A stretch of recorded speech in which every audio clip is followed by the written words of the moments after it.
What if the first thing a human being loses is not innocence, not childhood, not even the memory of a former life, but the memory of why they were born at all?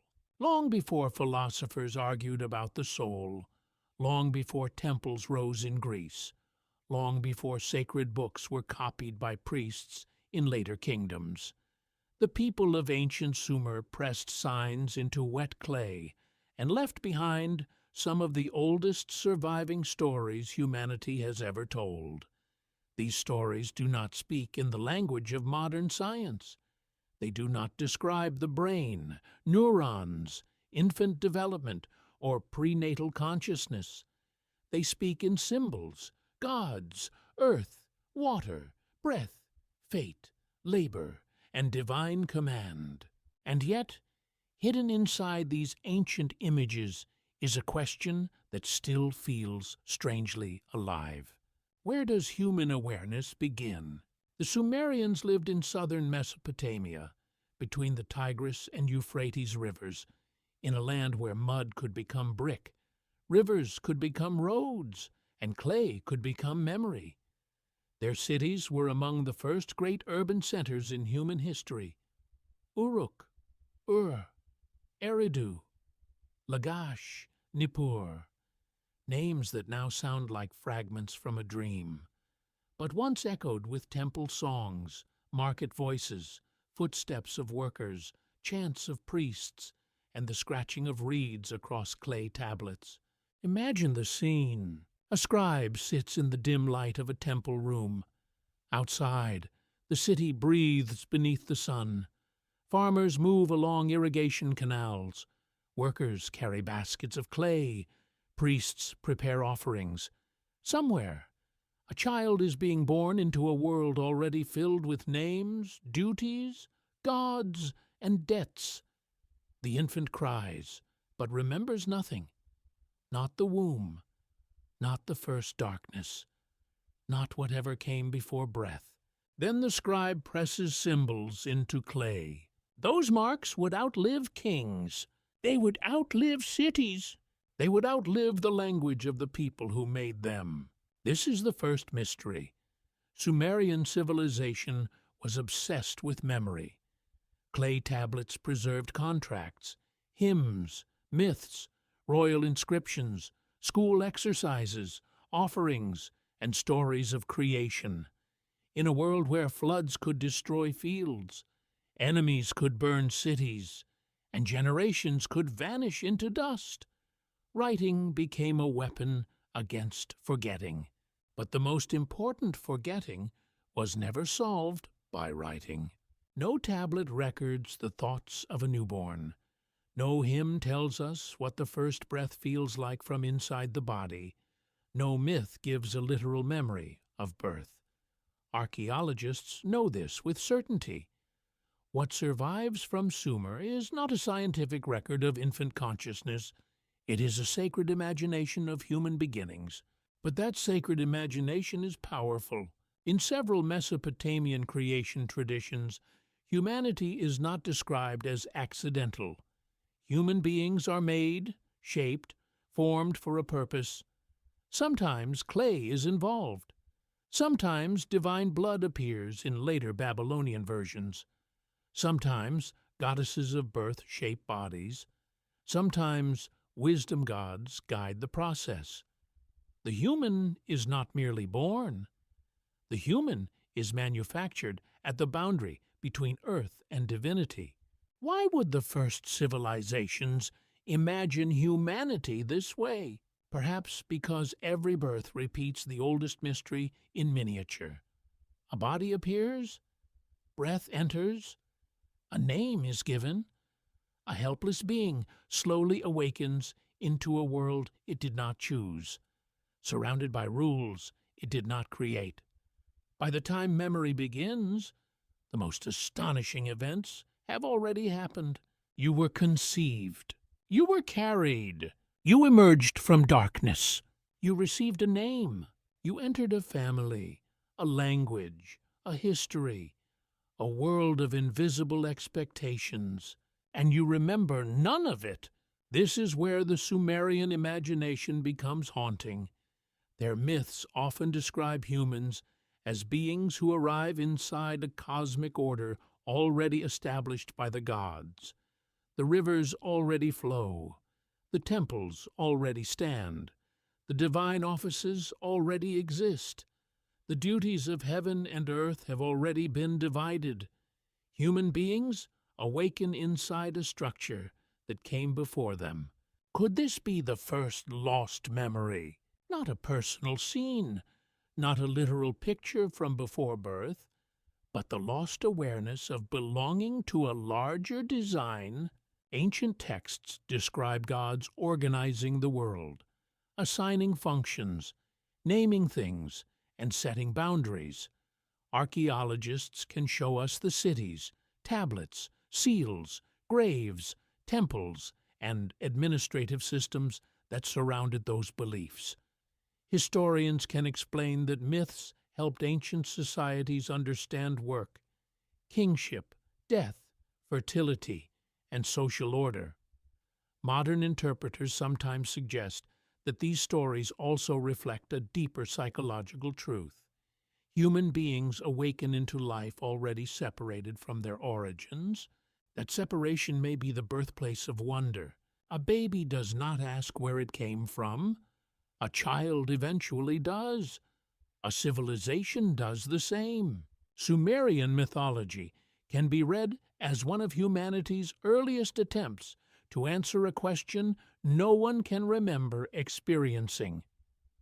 What was I before I became myself? The ancient Sumerians did not speak of memory loss at birth in the modern way some spiritual traditions later imagined. We must be careful.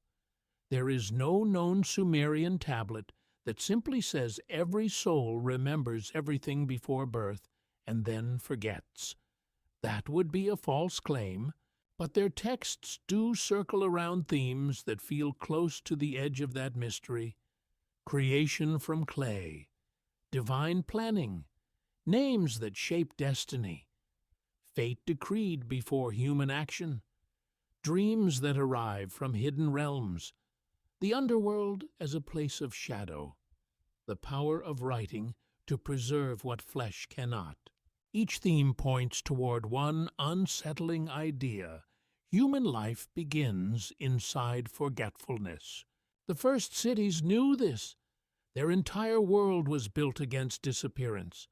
Walls resisted enemies. Canals resisted drought. Temples resisted chaos. Tablets resisted time. Yet no temple, no tablet, no king, no priest could preserve the first moment of human awareness. That silence is not empty, it is the doorway. Picture a newborn in ancient Uruk. The child's skin still carries the warmth of the womb. Around it, adults speak a language it cannot understand. Someone may whisper a name. Someone may thank a goddess. Someone may fear omens. Someone may wonder what fate has been assigned. The child hears sound before meaning, touch before identity, light before memory, and then, years later, that same child may enter a scribal school and learn to carve signs into clay. The first lessons are difficult. Repetition, correction, discipline. The student copies words made by earlier hands. The student learns that civilization survives because memory can be trained. But the student cannot copy the first memory. It is already gone. What if the oldest human question was not born in the sky, or the grave, or the temple, but in the gap between birth and memory? What if every myth of creation is, in some hidden way, an attempt to reconstruct the missing beginning of the self? The Sumerians placed that beginning in clay. Clay was everywhere in their world.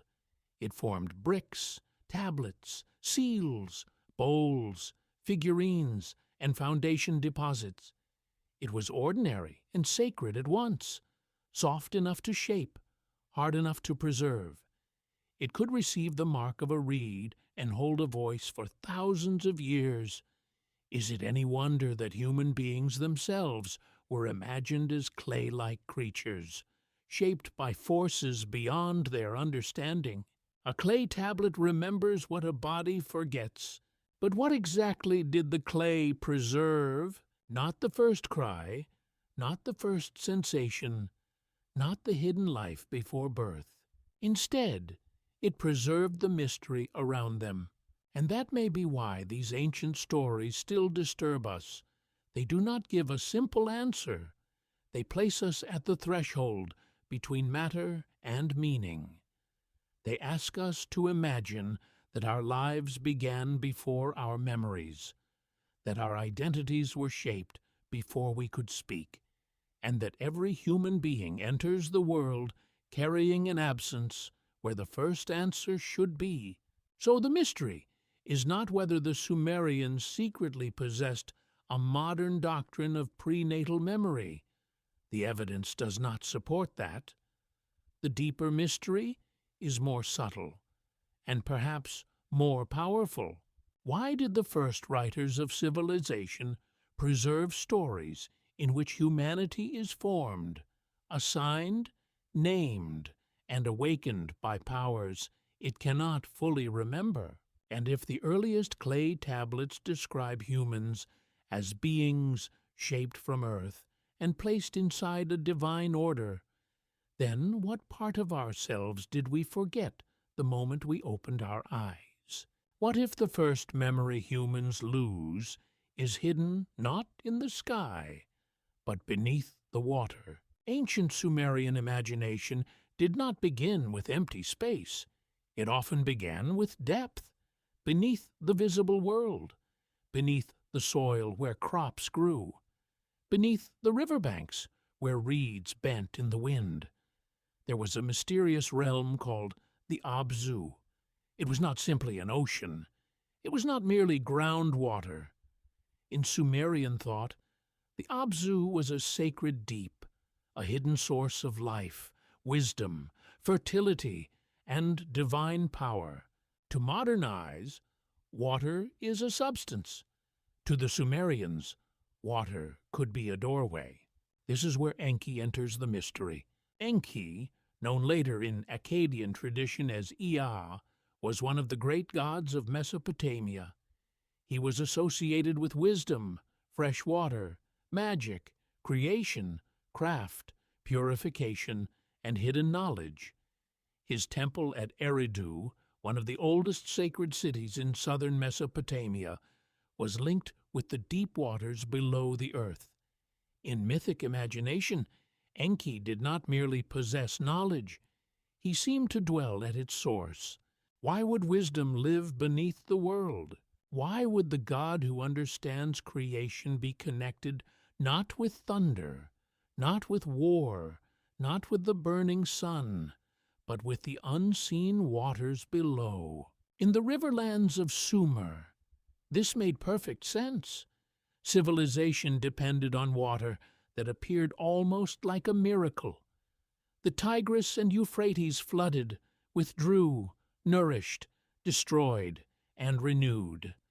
Irrigation canals turned dry soil into fields.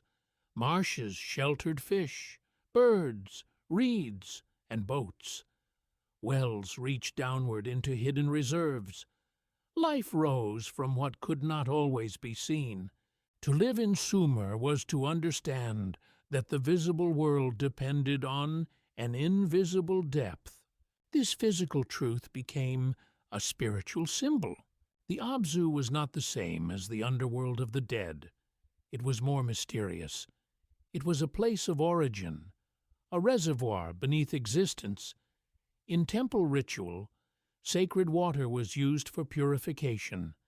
In mythology, Enki's wisdom flowed from the deep.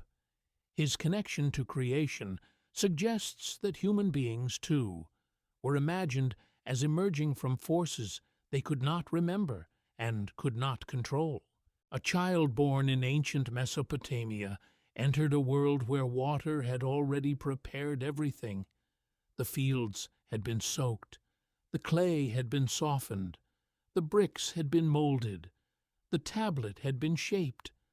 The mother's body had carried hidden waters of life. But once the child breathed air, that submerged beginning vanished from awareness. Could the lost first memory be watery, not literal memory, as modern science would define it? Archaeologists have not uncovered a Sumerian tablet describing babies remembering the womb.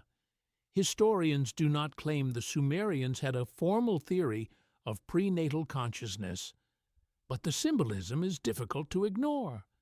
The Sumerian world imagined origins as concealed, flowing, fertile, and powerful. Life did not begin in full visibility. It rose from hidden depth. Enki's myths often show him as a keeper and distributor of divine powers. In Sumerian literature, the concept of the me is especially important. The me were divine ordinances, or powers connected with civilization, culture, offices, crafts, kingship, priesthood, music, truth, sexual power, and social order. They are difficult to translate perfectly because they are not objects in the ordinary sense. They are the sacred patterns that allow the world to function. And here the mystery sharpens. In one famous tradition, Inanna seeks the me from Enki. She travels to his place, receives them, and brings them to her city. The story is complex and symbolic, filled with divine negotiation, intoxication, power, pursuit, and transfer. What matters for this mystery is the idea that civilization itself was imagined as something stored in divine keeping, then delivered into the human world. Skills, roles, identities, sacred offices, arts of speech, music, kingship, and even conflict were not invented casually. They were received from a hidden divine order. What if human life was viewed the same way? A person is born without remembering language, yet language waits. A person is born without knowing law, yet law surrounds them.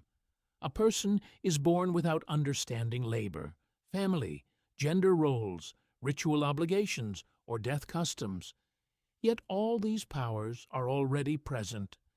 The newborn emerges from hidden waters into a world already filled with me, sacred patterns older than the self.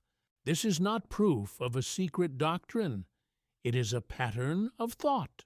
The Sumerians understood human existence as participation in something already arranged. A person does not create the world upon arrival. The world receives the person. The infant grows into structures that seem natural only because memory begins too late to see their construction. That is why Enki's Abzu is so haunting. It suggests a source beneath identity. Modern interpreters sometimes see water symbolism as connected to unconscious depth, birth, and the hidden mind. That is a modern reading, not an ancient statement. Still, the comparison has power because human experience makes it believable. Each person emerges from a dark, fluid environment. Each person later thinks of themselves as separate, named, solid, individual. But the earliest stage of life is not solid at all. It is enclosed, floating, wordless, and unremembered. The Sumerians did not need modern psychology to feel that life came from depth. They lived it every season. The canals filled, the mud softened, seeds disappeared underground, shoots emerged, clay received marks, cities rose from river silt, temples stood on platforms made from earth that water had once shaped. The whole civilization was a lesson in emergence. Yet water was never fully safe. It nourished, but it could also overwhelm. Floods could erase fields. Marshes could conceal danger. The same hidden forces that gave life could return everything to chaos. This made the Abzu both comforting and unsettling. It was origin, but also mystery. It was wisdom, but wisdom too deep for ordinary humans to possess directly. Why would humans be separated from that wisdom? In myth, gods may know the decrees, gods may hold the divine powers, gods may understand the hidden design. Humans receive fragments through dreams, omens, rituals, kings, priests, and scribes. But ordinary waking life is partial. Human beings live on the surface. That surface life is filled with forgetting. A farmer remembers when to sow, but not the first source of growth. A priest remembers the ritual, but not the first moment sacred speech entered the world. A scribe remembers signs, but not the origin of meaning itself.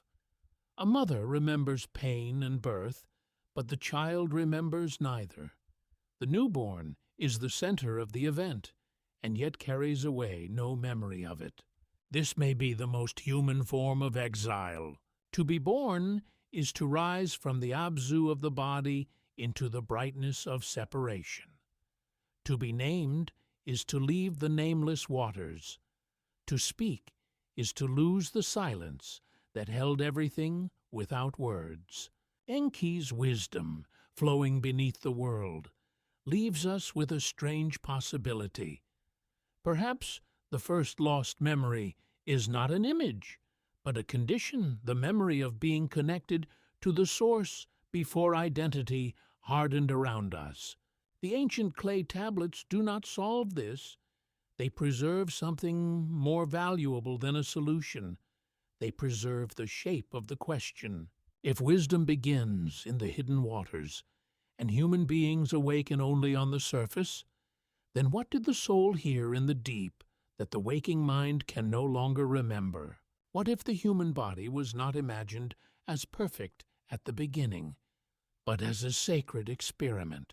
Among the most unsettling Sumerian stories about creation is the myth often known as Enki and Ninmah. It does not describe humanity as a flawless masterpiece descending from heaven. It shows divine beings shaping life through need, struggle, drink, debate, and imperfection. The story feels ancient, strange, and surprisingly human because it does not hide weakness. It places disability, limitation, and bodily difference inside the sacred drama of creation. At the center stands Ninmah, a great mother goddess associated with birth and formation. She appears under different names and titles in Mesopotamian tradition, connected with the powers of the womb, the shaping of bodies, and the mystery of bringing life into the world. She is not merely a gentle mother figure. She belongs to a world where birth is dangerous, blood-filled, divine, and unpredictable. In the myth, the gods are burdened by labor. They complain. Work has become too heavy. The divine order needs a solution. Human beings are created to take up the work of the gods, to maintain the world, to serve temples, to cultivate land, to carry baskets, to sustain the sacred economy of civilization. This is not a modern idea of human freedom. It is a mythic explanation of why people labor. The ancient account does not begin with a philosophical declaration that humans are born to discover themselves. It begins with exhaustion. The gods need relief. Humanity appears as an answer to divine inconvenience. That alone raises a disturbing question. If the first human purpose was service, was memory ever meant to awaken fully? A servant does not need to remember the council where the command was made. A worker does not need to recall the hidden reason behind the assignment. The task is enough. The field waits. The brick mold waits. The canal waits. The temple waits. But Enki and Ninmah carries the mystery further. In the story, Ninmah shapes different human beings whose bodies do not conform to an ideal standard. Some are unable to perform ordinary functions. Some lack capacities expected by society.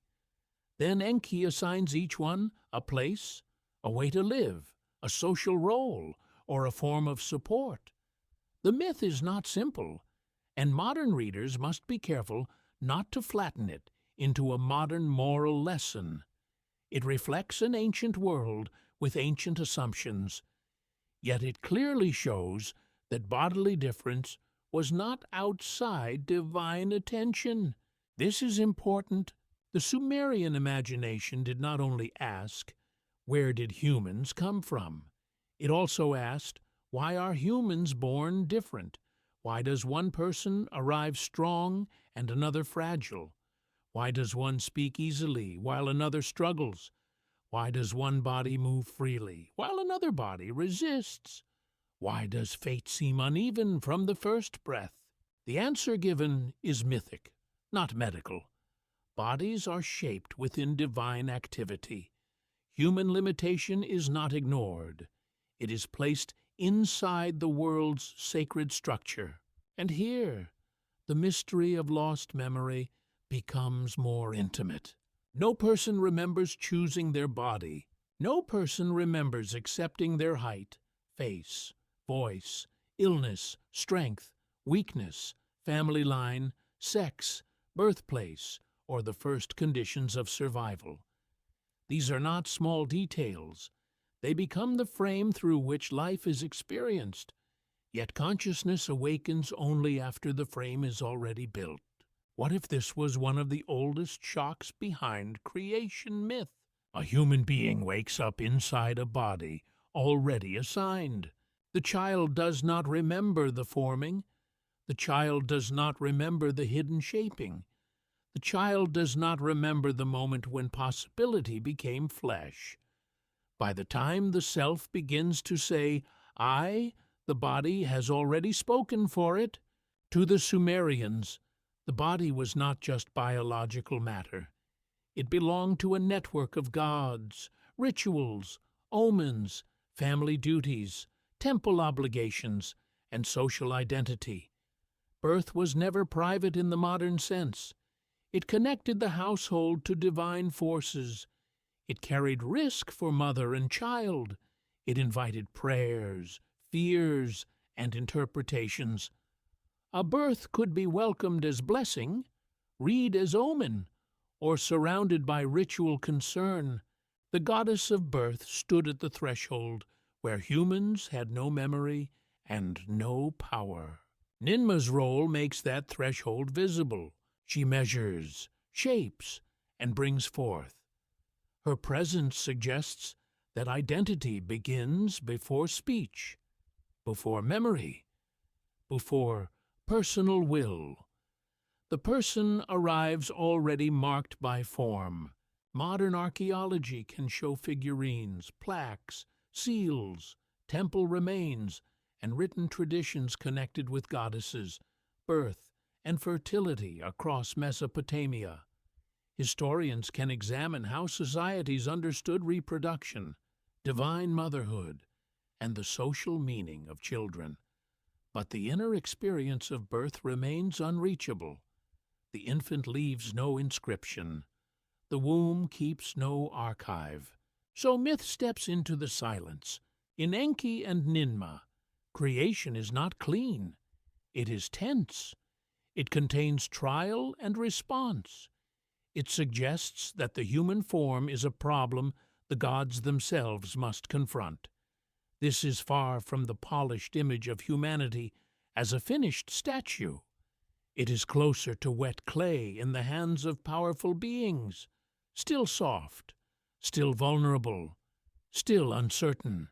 Why would ancient scribes preserve such a story? Perhaps because every society must explain what it cannot control. Birth is one of those forces.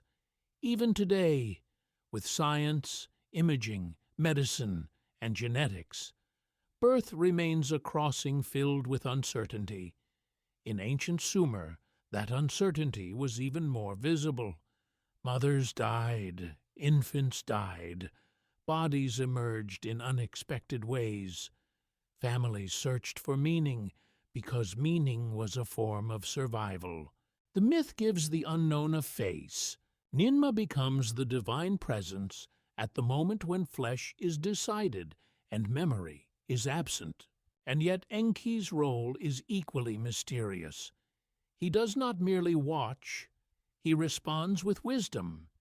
He finds a place for what appears difficult. In the ancient account, intelligence and birth power meet. The forming goddess and the wisdom god struggle over the meaning of embodied life. This creates a powerful tension. Are humans shaped by compassion, by necessity, by accident, by divine planning, or by some mixture of all these? The text does not hand us a simple answer. It gives a scene of creation where bodies are formed and destinies are negotiated. It suggests that to be human is to live inside a condition decided before conscious memory begins. And this may be why the myth still feels unsettling. Not because it tells us exactly what happened at the beginning of humanity, but because it reflects a truth every person lives. We do not remember becoming bodies. We only discover that we have them. The first mirror, the first wound, the first illness, the first hunger, the first feeling of strength or weakness, all arrive after the original shaping. The self spends a lifetime interpreting a form it never remembers receiving. If Ninmah measures the body before the self awakens, and Enki assigns meaning to what has been formed, then what was the human being before flesh became destiny? What if the first human beings were remembered not by their names, but by the color of their heads? In the old texts of Sumer, the people sometimes called themselves the Sagig-Ga, often translated as the black-headed people. The phrase appears in different Mesopotamian contexts and became one of the most recognizable ways ancient scribes referred to humanity, especially the people under the care of the gods and kings of the land. At first, the expression sounds simple. Perhaps it refers to dark hair. Perhaps it marks a collective identity. Perhaps it is a poetic way of naming the human population. Historians debate the nuance, and no responsible reading should turn the phrase into a modern racial category. That would distort the ancient world. The phrase belongs to Sumerian language, Sumerian self-understanding, and the symbolic world of early Mesopotamia. But the phrase carries a quiet power. The people are not described first as thinkers, not as dreamers, not as free souls descending into matter. They are named as a group under divine order. The black-headed people are the humans of the land, the workers, worshippers, builders, farmers, mourners, singers, soldiers, mothers, children, servants of temples, subjects of kings, inhabitants of cities where the gods were believed to dwell. They are not isolated individuals asking private questions about identity. They are a people placed inside a world. That is where the mystery begins. In many Sumerian and later Mesopotamian traditions, humanity exists in relationship to the gods. Humans build temples, offer food, maintain rituals, cultivate fields, and participate in the ordered life of the city. The gods are powerful, distant, present, demanding, generous, unpredictable. The human role is not always glamorous. It is often defined by service. Why would one of the earliest civilizations describe humanity in terms of labor and devotion? A modern listener might expect a creation story to say humans were made for enlightenment, love, self-expression, or spiritual awakening. But the Mesopotamian imagination often moves in another direction. Humans exist because work must be done. The divine world requires maintenance. Temples must be supplied. Fields must produce grain. Animals must be tended. Offerings must continue. Order must be protected against hunger, drought, invasion, and chaos. The newborn enters that system without knowing it. A baby born in a Sumerian city did not awaken into an empty universe. The child entered a house, a family, a city god's territory, an economy, a language, a hierarchy, and a sacred calendar. The city already had walls. The temple already had rituals. The fields already had seasons. The ruler already had authority. The gods already had names. The child remembered none of the arrangements that would shape its life. Here the phrase black-headed people becomes more than a label. It becomes an image of collective humanity. Countless heads under the sky, each one carrying thoughts, fears, hunger, hopes, and private grief, yet each one also absorbed into a larger order. The first memory lost at birth might not be a scene. It might be the memory of assignment. No infant remembers being placed among a people, yet placement defines everything. To be born in Ur was not the same as being born in Lagash. To be born into a priestly family was not the same as being born into a laboring household. To be born during peace was not the same as being born when canals failed or armies approached.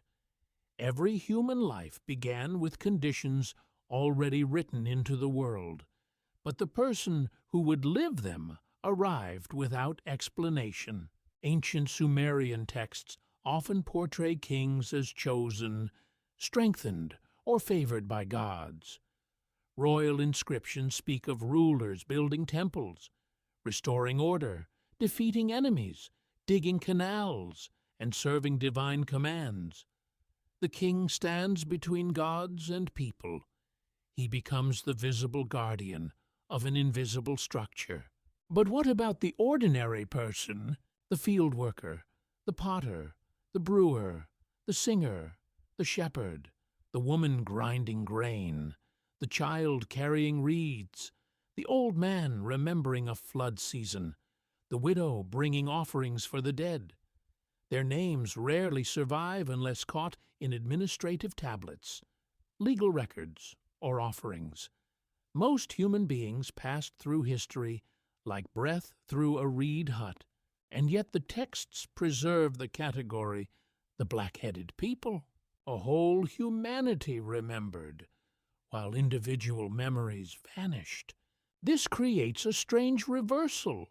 The civilization remembered humanity as a group, but not the inner life of most humans. The person's first cry is gone.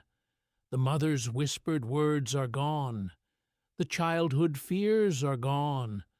But the clay tablet still says, there was a people beneath the gods. What kind of memory is this? It is not personal memory. It is civilizational memory. Sumerian writing allowed institutions to remember what individuals could not. A temple could remember grain. A palace could remember labor. A contract could remember debt. A hymn could remember praise. A king list could remember rulers. But no institution could remember the secret awakening of a single child into selfhood. That silence matters because Mesopotamian life was deeply organized. The human being was not imagined as floating freely through existence. The human belonged to a household, to a god, to a city, to obligations, to ancestors, to the dead who needed offerings, to the living who needed work, to a cosmic balance that might fail if neglected. Could this be why memory begins late? A child first experiences warmth, hunger, pain, milk, sound, and touch. Only later does the child learn. You are one of us. Only later comes language. Only later comes duty. Only later comes the terrifying discovery that the world has expectations. By the time the child understands the system feels ancient and unquestionable.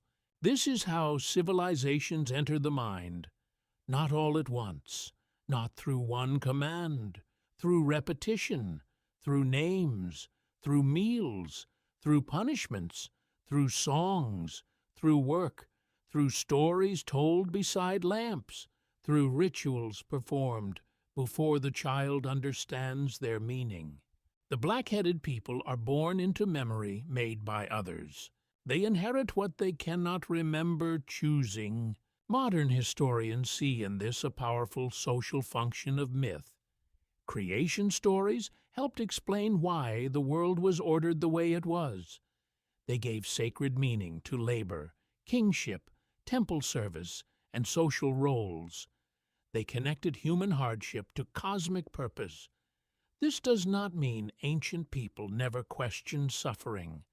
Their laments, prayers, and wisdom texts show that they did. But their myths placed human life inside a structure larger than personal desire. That structure could comfort. It could also imprison. If humans were created to serve, then memory might be dangerous. To remember a state before duty would be to ask whether duty was eternal. To remember a self before name, city, and labor would be to ask whether identity was assigned or discovered. To remember the hidden counsel of the gods would be to ask whether humans ever consented to the work of being human. The ancient texts do not ask that question in modern terms, but they leave space for it. When they speak of humanity as the black-headed people, they show a species awake beneath heaven, yet unable to see the full design above it. Heads lifted, eyes open, hands working, mouths praying, minds wondering. A person may spend a lifetime trying to recover what was never personally remembered. Why this body, this city, this family, this duty, this pain, this longing? Perhaps the first breath does not erase knowledge. Perhaps it begins a life in which knowledge must be received from outside, from elders, gods, dreams, tablets, and ruins. The human being arrives empty of explanation, and civilization rushes in to fill the silence. But if the black-headed people were made for service, and if each human awakens only after the command has already been given, then who spoke the first order that no newborn can remember hearing? What if the womb was not only a place of beginning, but a forgotten temple every human once inhabited? In ancient Mesopotamia, motherhood was never a small idea. It carried fear, reverence, danger, blood, prayer, and power. The birth of a child was not treated as a simple biological event in the way a modern medical chart might describe it. It was a crossing between hidden life and visible life, between darkness and breath, between the unknown work of the body and the named world of the living. Among the divine figures connected with this mystery stands Ninhursag, whose name is often understood as Lady of the Mountain or Lady of the Sacred Mountain. She appears in different traditions under various related titles associated with fertility, birth, the earth, and the shaping power of motherhood. She is not confined to one neat role. Like many ancient goddesses, her image shifts across texts, cities, and periods. Sometimes she is motherly. Sometimes she is majestic. Sometimes she is connected with the raw, generative force of the earth itself. That connection matters, because in the Sumerian imagination, the earth was not dead material. It produced grain. It received the dead. It held foundations. It became clay. It gave reeds, bitumen, mud, brick, and food. The earth could be wounded by drought, opened by plows, blessed by rivers, and transformed by human hands. To call a goddess mother was not only to imagine kindness, it was to imagine the deep power that allows life to appear from darkness. The womb and the earth mirrored each other, both concealed, both nourished, both transformed hidden matter into visible form. A seed vanishes beneath the ground. A child grows unseen inside the mother. Clay rests in the riverbank until hands shape it. The dead return to the earth and become part of the unseen world. For the ancient mind, these were not separate mysteries. They belonged to one great rhythm of concealment and emergence. What does a human remember from that rhythm? Nothing clear. No one remembers the first cell division.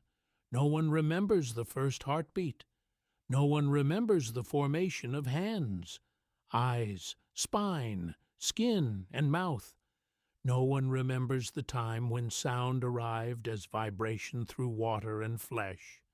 Yet those hidden months form the body that later says, I. This is the forgotten womb of Ninhursag, not because a tablet tells us that every person once consciously remembered the goddess. It does not. The evidence does not allow such a claim. The mystery is symbolic.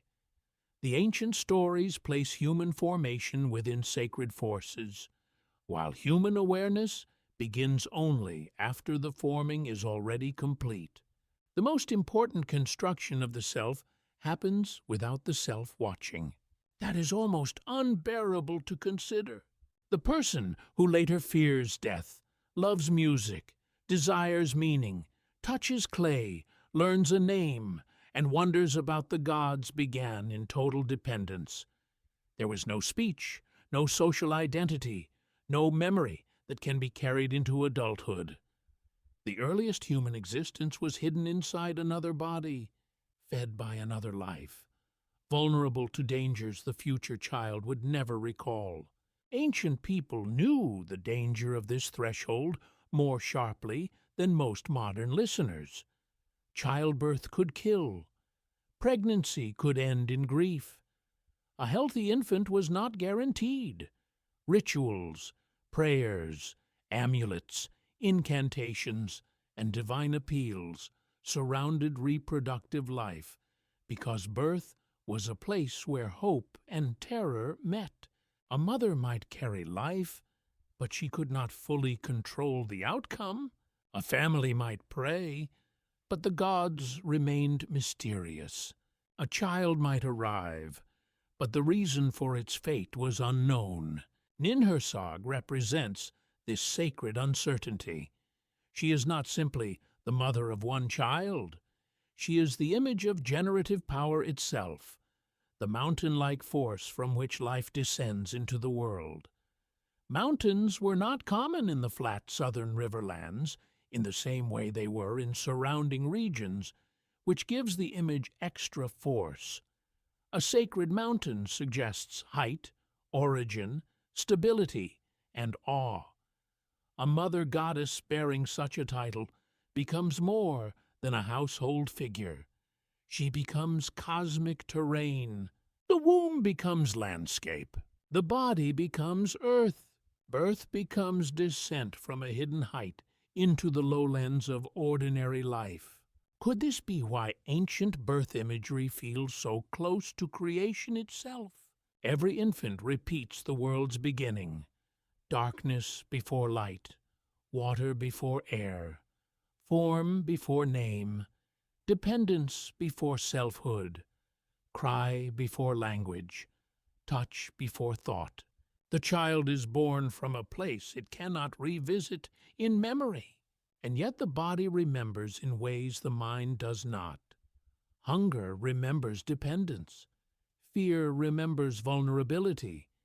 The need for comfort remembers warmth. The longing to belong may be the echo of a time before separation. Modern psychology may explore such ideas carefully, but these are modern interpretations, not direct Sumerian doctrines. Still, the power of the ancient symbols lies in their ability to hold experiences too deep for ordinary language. The Sumerians did not need the vocabulary of the unconscious to imagine hidden beginnings. They had earth, they had wombs, they had clay, they had goddesses whose power worked in darkness. The forgotten womb is not merely the mother's body, it is the whole condition of being formed before knowing. A human emerges shaped by forces of bloodline, season, nutrition, danger, household, divine hope, and social expectation. Then memory begins later and calls itself the beginning. But it is not the beginning. It is only the first lit doorway. This creates one of the most unsettling truths hidden inside human origin myths. The self is always late. By the time awareness arrives, existence is already underway. The body has already been made. The family has already reacted. The name may already be waiting. The gods, in ancient imagination, may already have noticed.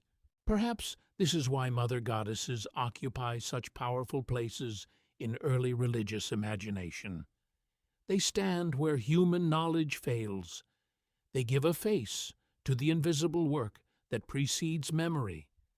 They hold the secret that every person once lived in darkness and survived without understanding. Ninhursag's mystery is not that she explains birth completely. It is that she makes birth sacred precisely because it cannot be remembered from within. The human being spends a lifetime seeking origin in stories, ancestors, nations, scriptures, ruins, and stars. Yet the first origin was closer than all of them. It was the hidden chamber of the body, the warm darkness where life was shaped without witness. If the womb was humanity's first forgotten temple, and the mother goddess guarded the threshold between hidden formation and visible life, then what prayer was spoken over us before we had a mind capable of remembering it? What if your life was decided before you ever had a memory of living it? In ancient Mesopotamian thought, fate was not a vague feeling. It was not simply luck, chance, or private destiny. Fate could be decreed. It could be assigned. It could be spoken by divine powers. The world did not unfold as an empty road waiting for human footsteps. It moved within boundaries set by forces older and greater than humanity. Among those forces were the Anuna, often called the Anunnaki in later Akkadian forms. Their identity shifts across Mesopotamian texts and periods, and modern writers have often exaggerated them beyond the evidence. In the actual ancient material, they are divine beings connected with authority, cosmic order, judgment, and the organization of heaven, earth, and the underworld. They are not presented in Sumerian texts as space travelers or modern science fiction figures. They belong to mythology, temple religion, and ancient reflections on power. And power, in Sumer, often meant the power to assign. The gods could assign kingship. They could assign cities to divine patrons. They could assign roles in the cosmos.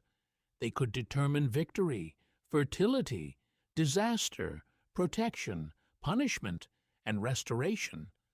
A person lived beneath decisions made in realms beyond ordinary sight. This is where the mystery becomes personal. No human remembers the moment life's conditions were set. No one remembers being assigned a family. No one remembers being placed in a particular city, body, language, era, or social rank. No one remembers choosing the century of their birth. Yet every person awakens inside these boundaries and gradually mistakes them for the natural shape of existence. In Sumerian mythology, the idea of divine decree appears again and again. The gods do not merely exist, they decide, they fix order, they define what things are allowed to become. The word of a god could shape reality. A decree was not a suggestion, it was a force. Imagine a temple courtyard at dusk. The air smells of incense, dust, animal fat, and river mud. Priests move in ritual order. The statue of a god stands inside the sacred space, clothed, fed, and honored as a living presence. The city outside depends on harvests, canals, rulers, trade, and peace. Every person living there knows that unseen decisions matter. The rains may fail, enemies may come, a child may live or die, a king may be favored or abandoned. In such a world, fate is not abstract, fate is daily life. The mother praying for safe birth is asking fate to bend toward mercy. The farmer watching cracked soil is waiting to see what has been decreed. The king building a temple is trying to align his rule with divine will. The dreamer waking in fear wonders whether a message has crossed the border between human sleep and divine intention. But if fate is decreed before awareness, then birth is not only an entrance. Birth is an arrival after the decision. That idea may be one of the oldest forms of human unease. A person does not begin life with freedom in the fullest sense. A person begins with givens. The body is given, the world is given, the language is given, the first faces are given, hunger is given, mortality is given. Only later does choice appear.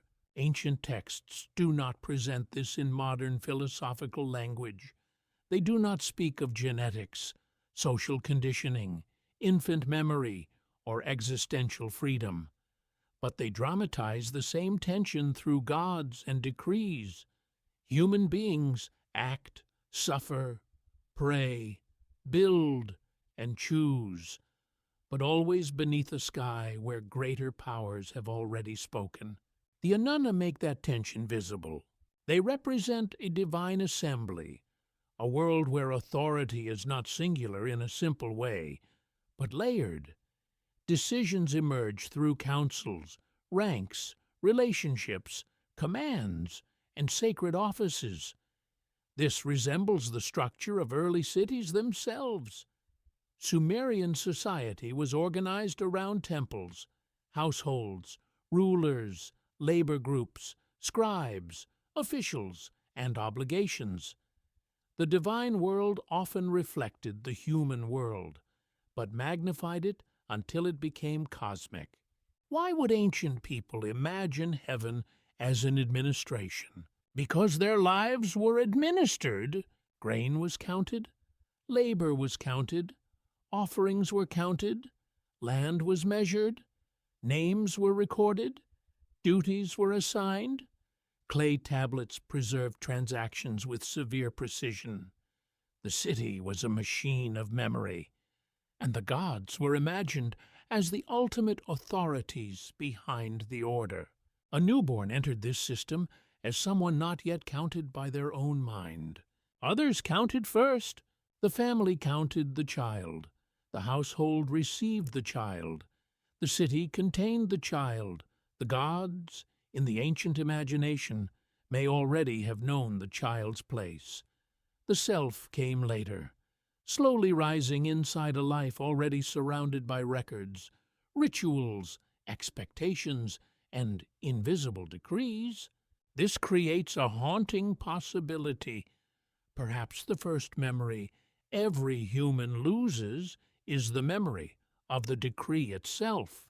Not because there was literally a divine courtroom where every soul stood before birth. Sumerian evidence does not give us that exact doctrine.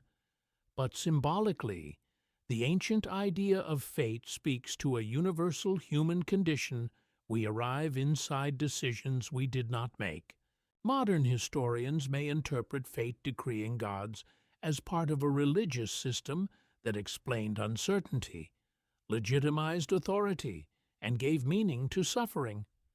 Comparative religion may observe similar patterns in other ancient cultures, where gods, stars, ancestors, or cosmic laws determine human destiny. Psychology may suggest that humans create fate stories to make sense of powerlessness. These modern perspectives do not cancel the ancient myth. They show why it endured. Because fate is felt before it is understood. A child does not know destiny, but the child is already living it.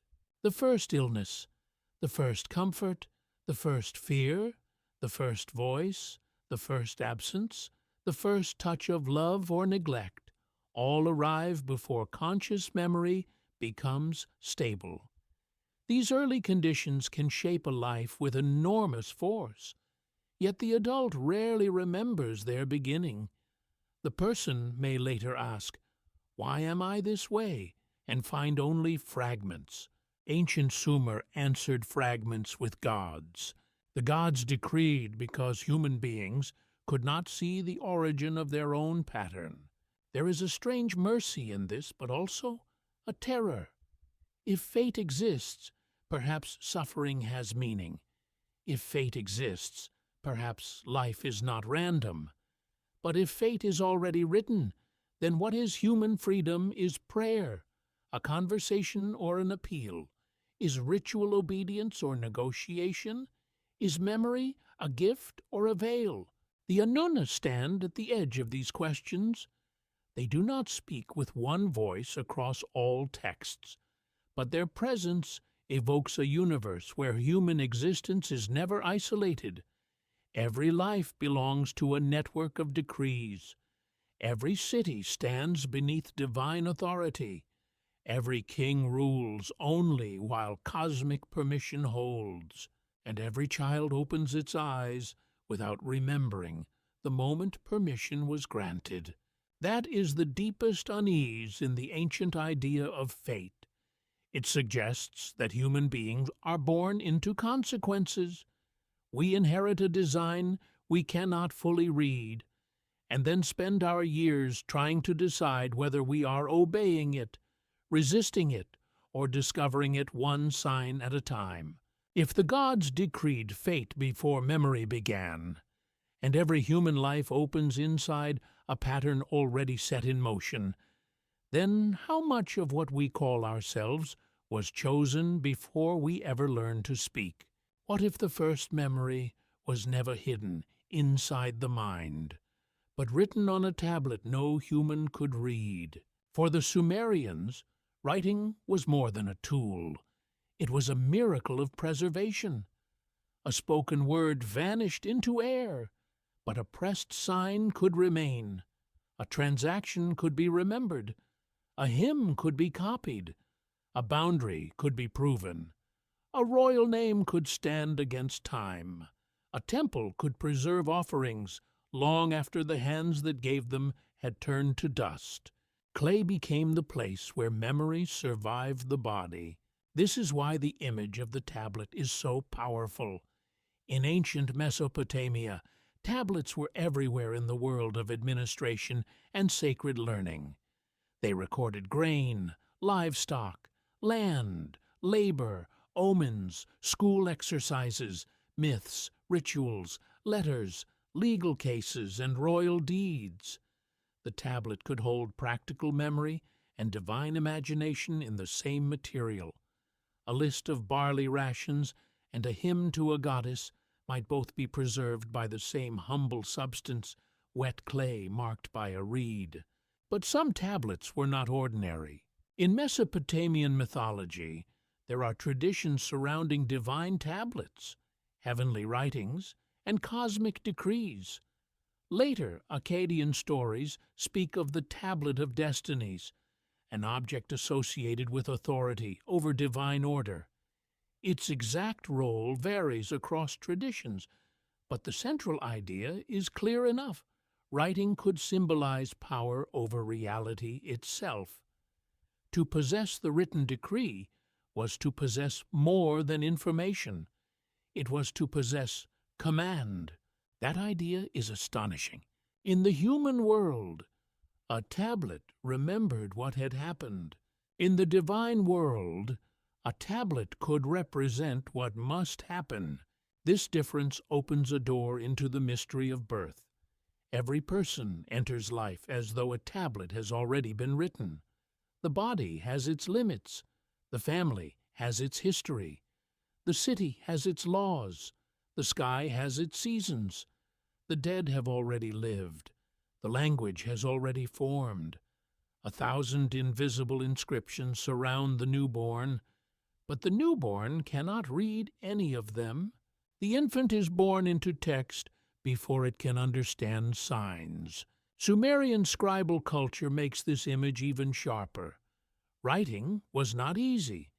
It required training, discipline, memorization, and years of repetition. Students in scribal schools copied signs again and again. Their hands learned the wedge-shaped impressions of cuneiform. Their eyes learned lists. Their minds learned order. To become a scribe was to enter an elite world where memory was no longer only carried in the body. Memory could be externalized, corrected, stored, and transmitted. But the first tablet of life could not be assigned in school. No teacher placed it before the child. No student copied it line by line.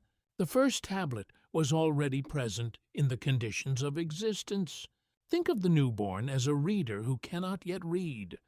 Around the child are faces, voices, rules, objects, customs, and expectations. Each one is a sign. The mother's face is a sign of safety or fear. The father's name is a sign of lineage. The house is a sign of status. The city god is a sign of belonging. The language is a sign system waiting to enter the mouth. But for months, then years, the child lives among signs without knowing they are signs. What if human memory begins only after the world has already written itself into us? This is not something Sumerian texts state as psychology. It is a modern reflection drawn from the symbolic power of writing in their culture. Archaeologists can uncover tablets. Historians can study scribal education. Philologists can translate myths and administrative records. But no excavated tablet reveals the inner thoughts of an infant. The link between unreadable destiny and early memory is interpretation, not ancient doctrine. Still, the ancient symbols invite the question, why did writing become sacred so quickly? One reason is practical. Cities need records. Temples need accounts. Rulers need inscriptions. Trade needs agreements. Irrigation systems need organization. Writing helped manage complexity. But another reason is more mysterious. Writing gives humans the strange feeling that time can be trapped. It allows the dead to speak. It allows commands to cross distance. It allows memory to outlive the mind. To people surrounded by disappearance, writing must have seemed almost supernatural. A clay tablet can remember a name longer than a mother can live to speak it. A tablet can preserve a law longer than the judge who enforced it. A tablet can hold a myth longer than the temple where it was sung. And yet, even writing has limits. Clay can break. Signs can erode. Languages can be forgotten. A tablet may survive for thousands of years and still remain silent until someone learns how to read it. This creates one of the most haunting images in the study of ancient Mesopotamia shelves of broken tablets, filled with words that once mattered deeply, waiting in silence for a future mind. Is human life similar? Do we carry inscriptions we cannot read? A person may feel drawn toward certain fears, desires, talents, longings, and questions without knowing where they began. Some are shaped by biology, some by early experience, some by culture, some by family memory, some by wounds too early to place into language. The adult becomes a living archive, but not all tablets inside that archive are legible. Ancient Mesopotamian divination adds another layer. Omens were read in the liver of sacrificed animals, in dreams, in celestial events, in births, in strange occurrences. The world itself was treated as a surface filled with signs. Meaning was not always obvious. It had to be interpreted by experts. A mark, a movement, a shape, a timing could reveal a hidden intention. The universe was readable, but only partially. This is the same condition into which every human is born. Life is full of signs before meaning appears. The child sees light, hears sound, tastes milk, feels warmth, senses absence, but cannot yet arrange these into story. The world writes first. The mind translates later. Perhaps that is why ancient writing feels connected to destiny. A written sign appears fixed. It has weight. It leaves an impression. It changes soft clay into recorded order. Birth does something similar. It presses the human being into a form, a place, a lineage, and a time. The person later learns to speak as though beginning from freedom. But the earliest inscriptions have already been made. No one remembers the stylus. No one remembers the first mark. No one remembers the hand that pressed the opening sign. The Sumerians understood that memory needed material. Without clay, speech vanished. Without repetition, knowledge faded. Without scribes, temples lost their records. But what material preserves the first experience of being alive? The brain is not ready to store it in the way adults understand memory. The body changes. The family retells what the child cannot recall. The first story of the self is always borrowed. Someone else says, "When you were born." Someone else says, "You cried." Someone else says, "We named you." Someone else becomes the scribe of your beginning. This is the secret ache behind the unreadable tablet. The most important chapter of each life is known first by others. We inherit our own origin as a report, a story, a record made outside our awareness. We trust the witnesses because we cannot witness ourselves. In ancient Sumer, the tablet promised that what was written would not entirely disappear, but the first memory remains unwritten in the person who lived it. It is preserved only in bodies, rituals, names, family speech, and perhaps in the silent patterns that shape a life before language. If the divine tablet holds decrees and the human tablet holds memory, then what kind of tablet contains the forgotten beginning of the self? And why are we born unable to read it? What if childhood is not the beginning of memory, but the place where civilization teaches the mind what it is allowed to remember? In ancient Sumer, memory had a house. It was not a soft place. It was not a nursery of gentle stories. It was the scribal school, the aduba, often translated as the tablet house. There, boys training to become scribes entered a disciplined world of copying, recitation, correction, and repetition. Their task was not merely to learn marks. Their task was to become living instruments of cultural memory. The tablet house was one of the strangest inventions in human history. A child entered with a body, a voice, a name, and a family. But inside the school, another identity began to form. The student became someone who could preserve what others forgot. He learned signs that most people could not read. He copied word lists, proverbs, model contracts, literary passages, and exercises inherited from generations of scribes. He trained his hand to make memory visible. But there is a painful irony hidden inside this place.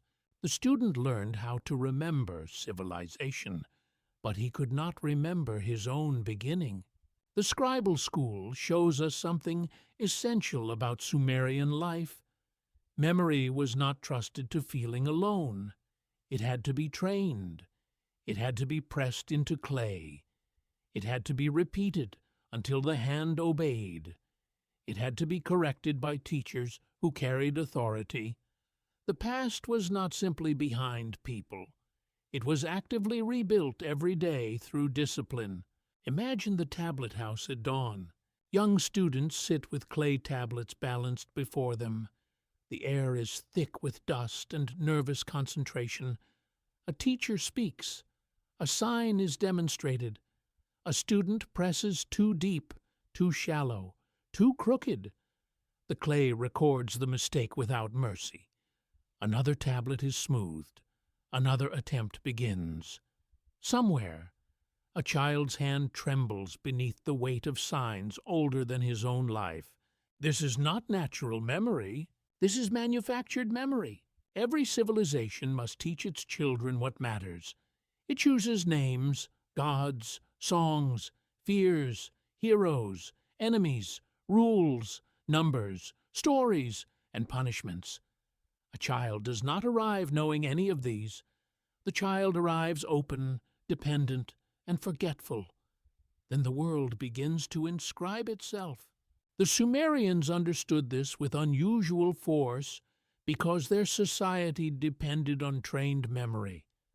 Temples needed records. Palaces needed accounts. Merchants needed contracts. Priests needed hymns. Kings needed inscriptions. Without scribes, the city's invisible structure would weaken. Grain could be lost. Labor could be disputed. Offerings could be forgotten. Authority could fade. So memory became a profession. Yet the tablet house also raises a deeper question. What is the difference between remembering and being taught to remember? A student copying a hymn may preserve sacred words perfectly, but are they his memories? A scribe recording a king's victory may give future generations a version of history, but what has been left outside the tablet? A child learning official stories may inherit the voice of the city, but what private silences disappear beneath that voice? The tablet house did not only preserve memory, it shaped memory. This is where the mystery of birth becomes social. Every human loses the first memory at birth, but then another kind of forgetting begins. The child slowly forgets the wordless state before instruction. The mind becomes filled with language, categories, expectations, and approved meanings. What could not be spoken becomes harder to feel. What does not fit the culture becomes harder to name. The first forgotten world is the womb. The second forgotten world is early childhood, before language becomes a cage. This does not mean language is evil. Language is one of humanity's greatest powers. It allows love to be spoken, grief to be shared, law to be argued, songs to be remembered, and myths to cross centuries. Without language, the Sumerian tablets would be mute. Without signs, the ancient cities would be almost silent to us. But language also narrows. Once a child learns a word, experience begins to divide. This is mother, this is father, this is God, this is work, this is shame, this is duty, this is clean, this is forbidden, this is ours, this is theirs. Before the word, there was sensation. After the word, there is a world. The scribal school represents this transformation in its most intense form. It took young minds and trained them to see reality through lists. Lists of sign, lists of professions, lists of animals, lists of cities, lists of gods, lists of objects. The universe became ordered by classification. To write was to arrange chaos into categories. But what escapes a list? A newborn's terror, a mother's breath, the feeling of first light, the dreamlike confusion of early infancy, the strange moment when a child first realizes that the name people speak belongs to them. These do not fit neatly into accounting tablets or school exercises. They belong to the fragile inner history of the self, most of which vanishes before language can capture it. Modern historians study the Adobe through school tablets, literary compositions about student life, and the broader role of scribes in Mesopotamian administration.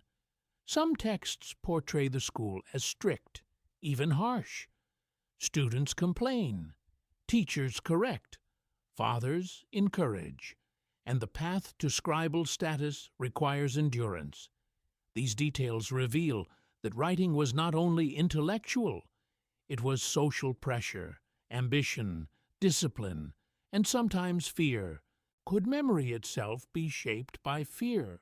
A student remembers what the teacher punishes. A child remembers what the family praises. A society remembers what the temple repeats. The mind becomes selective, not because it is weak, but because survival requires selection. To belong, one must remember the right things.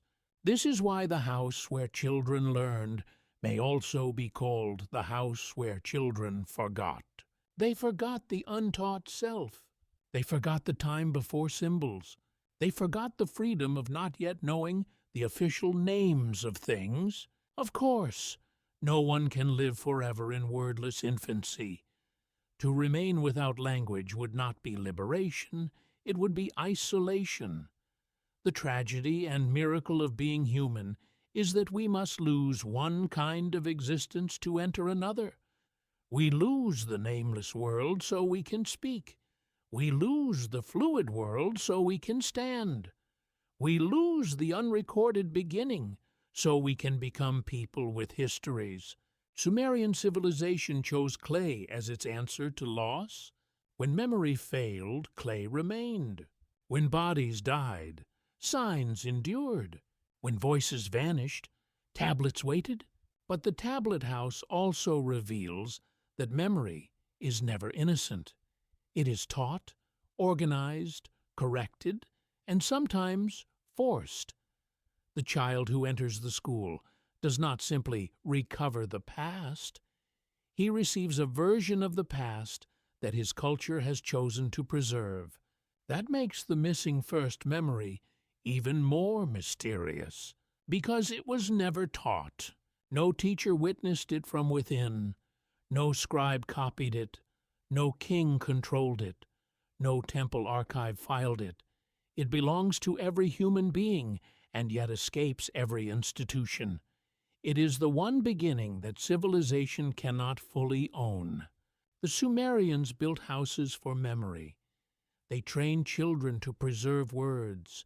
They carved civilization into clay. Yet beneath all that discipline remained an untaught silence, the vanished threshold where the self first crossed into life. If every society teaches children what to remember, then what part of the human soul survives from the time before the lesson began? What if dreams were the only place where the mind could hear echoes from a life it could not remember? In ancient Mesopotamia, dreams were not always dismissed as private imagination. They could be warnings, messages, disturbances, divine encounters, or signs requiring interpretation. A sleeping person entered a state that seemed dangerously open. The body lay still, but the mind traveled.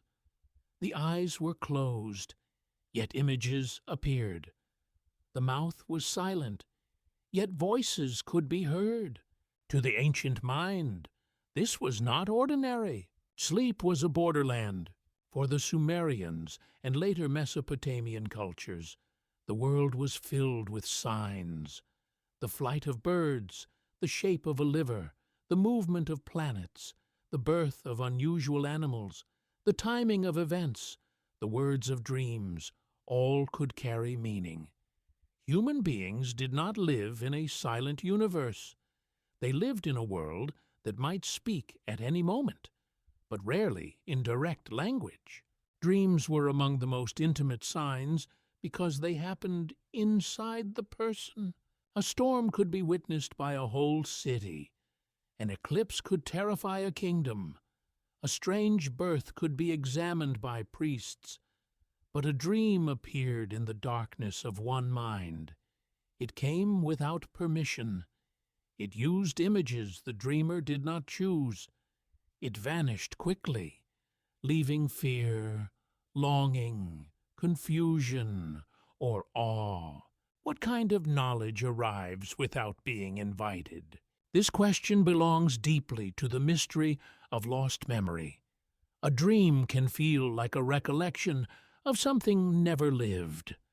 A person wakes with the emotional force of an event that has no place in waking history. A house never visited feels familiar. A dead person speaks. A god appears. A river flows through a room. A child sees symbols no teacher has explained. The dream seems to come from somewhere beneath ordinary selfhood. Ancient Mesopotamians took such experiences seriously. Texts from Mesopotamian tradition include dream reports, dream omens, and stories in which dreams carry divine significance. Kings might receive encouragement or warning. Ordinary people might seek interpretation. Ritual specialists could respond when dreams seemed dangerous. The dream was not merely a night image. It could be a problem requiring action. Yet this creates a strange tension. If dreams could reveal hidden messages, why were humans awake in ignorance? Why would the gods speak in fragments at night rather than clearly during the day? Perhaps because waking life was too heavy with surfaces. Work, hunger, duty, family, trade, law, and ritual kept the mind tied to visible order. Sleep loosened that order. The person no longer controlled the world with hands and speech. Identity softened. The dreamer became vulnerable, and in that vulnerability, the unseen could enter. This is where the lost first memory becomes more haunting. The earliest stage of human life is also a kind of borderland. Before stable language, before autobiographical memory, before the self learns to divide past from present, the infant lives in sensations that later disappear. Warmth, hunger, rhythm, heartbeat, muffled sound, pressure, light, absence, return. These do not become clear stories. They sink beneath the surface. Dreams sometimes feel as if they rise from that same depth. This does not mean ancient Sumerians taught that dreams were memories from before birth. There is no need to force that claim onto the tablets. Archaeology and text study do not support such a direct statement. But the ancient value placed on dreams shows that Mesopotamians recognized a powerful truth. The human mind contains hidden chambers. Not everything known by a person is available to waking thought. The dream before the name is an image of consciousness before explanation. A newborn does not yet understand the name spoken over it. A dreamer may hear names and not understand their meaning. An infant cannot separate self from world. In dreams, that separation can collapse again. A person becomes a bird, a river, a child, a corpse, a king, a stranger. Boundaries loosen. The mind returns to a state where identity is fluid. Could this be why dreams have always felt ancient? Not because every dream comes from gods. Modern psychology would be cautious. Dreams can arise from memory, emotion, fear, desire, bodily sensation, trauma, and random mental activity. But even modern explanations do not remove the mystery. They only shift it. Why does the mind speak to itself in symbols? Why does the sleeping brain create worlds? Why do forgotten feelings return wearing masks? Ancient Mesopotamia answered with signs, gods, omens, and ritual. A dream could be favorable or dangerous. It could require purification. It could be recorded. It could influence a decision. The dreamer might not own the dream completely, because the dream might have come from beyond the dreamer. That idea challenges the modern self. Today, many people assume their inner life belongs entirely to them. But the ancient world did not draw such a sharp wall between inner and outer. A thought, a dream, an omen, a sickness, a blessing, and a curse could all be connected to forces beyond the individual. The self was porous. The mind was not locked. The night had doors. Imagine someone in ancient Nippur waking before sunrise. The room is dark. The household sleeps. The dream remains vivid for only a few breaths. A goddess stood beside water. A clay tablet dissolved in the dreamer's hands. A child without a face cried from inside a sealed room. The dreamer feels fear, not because the images are clear, but because they seem meaningful. What should be done? Ignore it. Tell a priest. Offer a prayer. Wait for the day to reveal its meaning. This uncertainty is the power of dreams. They create memory without proof. A dream can become part of a person's life even if it never happened in the waking world. It can guide behavior, deepen fear, inspire devotion, or open a question that never closes. In this way, dreams resemble myths. A myth is not remembered as personal experience, yet it can shape a person's understanding of existence. A dream is not always literal memory, yet it may feel more emotionally true than ordinary events. Both belong to a realm where meaning does not depend entirely on factual sequence. The Sumerian world was rich with this kind of meaning. A temple hymn, a creation story, a dream omen, a lament, and a ritual all tried to interpret the invisible pressures surrounding human life. They did not erase uncertainty. They gave it form. They allowed people to act in response to the unknown. And birth is the greatest unknown, because everyone passed through it, and no one remembers it. The dream becomes a model for that lost passage. In dreams, the mind enters a world it later struggles to explain. At birth, the human enters a world it later struggles to understand. In both cases, there is crossing, confusion, image, feeling, and loss. Something happens. Then consciousness tries to gather the fragments. But the fragments are never complete. That incompleteness may be why dreams mattered so deeply. They reminded ancient people that waking reason was not the whole of existence. A person could be addressed while asleep. A truth could arrive disguised. A hidden fear could take shape. A god could appear where no temple door had opened. Perhaps the first lost memory does not return as a clear picture because the mind cannot hold it that way. Perhaps it returns as longing, dread, sacred curiosity, or the strange feeling that life began in a place we still visit only when the waking self goes silent. The dream before the name leaves us with an unsettling possibility. Beneath the names given by family, city, and language, there may remain a deeper layer of experience that never speaks plainly, but still shapes the questions we ask. If dreams were the ancient doorway to hidden knowledge, and birth was the forgotten doorway into life, then are our most mysterious dreams memories of the soul, messages from the unseen, or echoes from the nameless darkness where consciousness first began.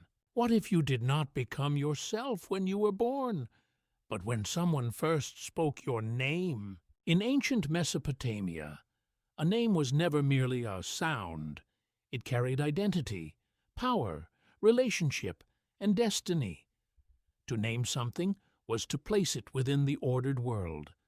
A city had a name. A god had a name. A temple had a name.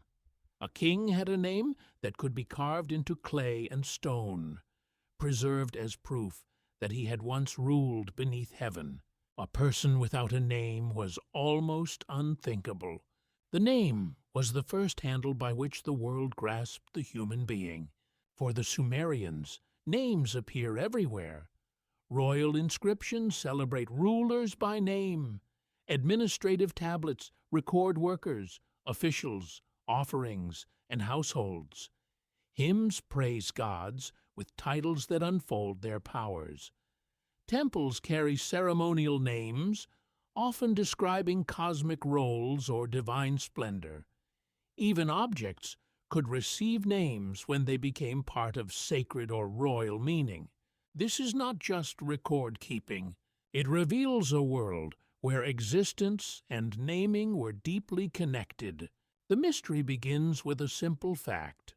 No one remembers receiving their first name. It may be one of the most important moments in a life, and yet it arrives before memory can hold it. Others choose it, speak it, repeat it, protect it, shorten it, praise it, command it, and sometimes shame it. The name enters the ear before the self understands that the sound refers to them. At first, the child is called. Only later does the child answer. That gap is enormous. Inside, it lies one of the most hidden transformations in human life. A newborn exists as a body, a cry, a need, a presence. But a named child becomes someone. The name gathers expectations around the body. It connects the infant to family lines, ancestors, gods, hopes, griefs, promises, or social ambitions. A name may honor a deity. It may remember a relative. It may express gratitude. It may ask for protection. It may carry a sentence of faith. In many Mesopotamian personal names, divine elements appear. Names could invoke gods, express trust, declare that a deity has given life, or mark the child as connected to divine favor. Not every name works the same way, and meanings vary across languages and periods, but the broad pattern is clear. A name could be a small theology. Imagine a child in a Sumerian household. The infant does not know the gods of the city. It does not understand the offerings placed in the home. It does not understand kinship, inheritance, social rank, or temple obligation. Yet the name may already bind it to all of these. The child may carry a divine name before knowing what divinity means. This raises a strange question. Was there a self before the name? Modern people often assume the answer is yes. A baby is already a person before anyone names it. But ancient naming traditions invite a more mysterious reflection. The unnamed life exists, but it has not yet been fully received into the human order. Naming is an act of recognition. It says, "This one is here. This one belongs. This one can be called." The name turns presence into relationship. A person cannot call themselves first. Someone else must begin. This means the earliest identity is given from outside. The first you arrives before the first I, The child is addressed before it can answer. The self is summoned before it understands the summons. Could the lost first memory be the memory of being called into identity, not a mystical event proven by tablets, not a secret Sumerian doctrine hidden in a royal archive? The evidence does not say that.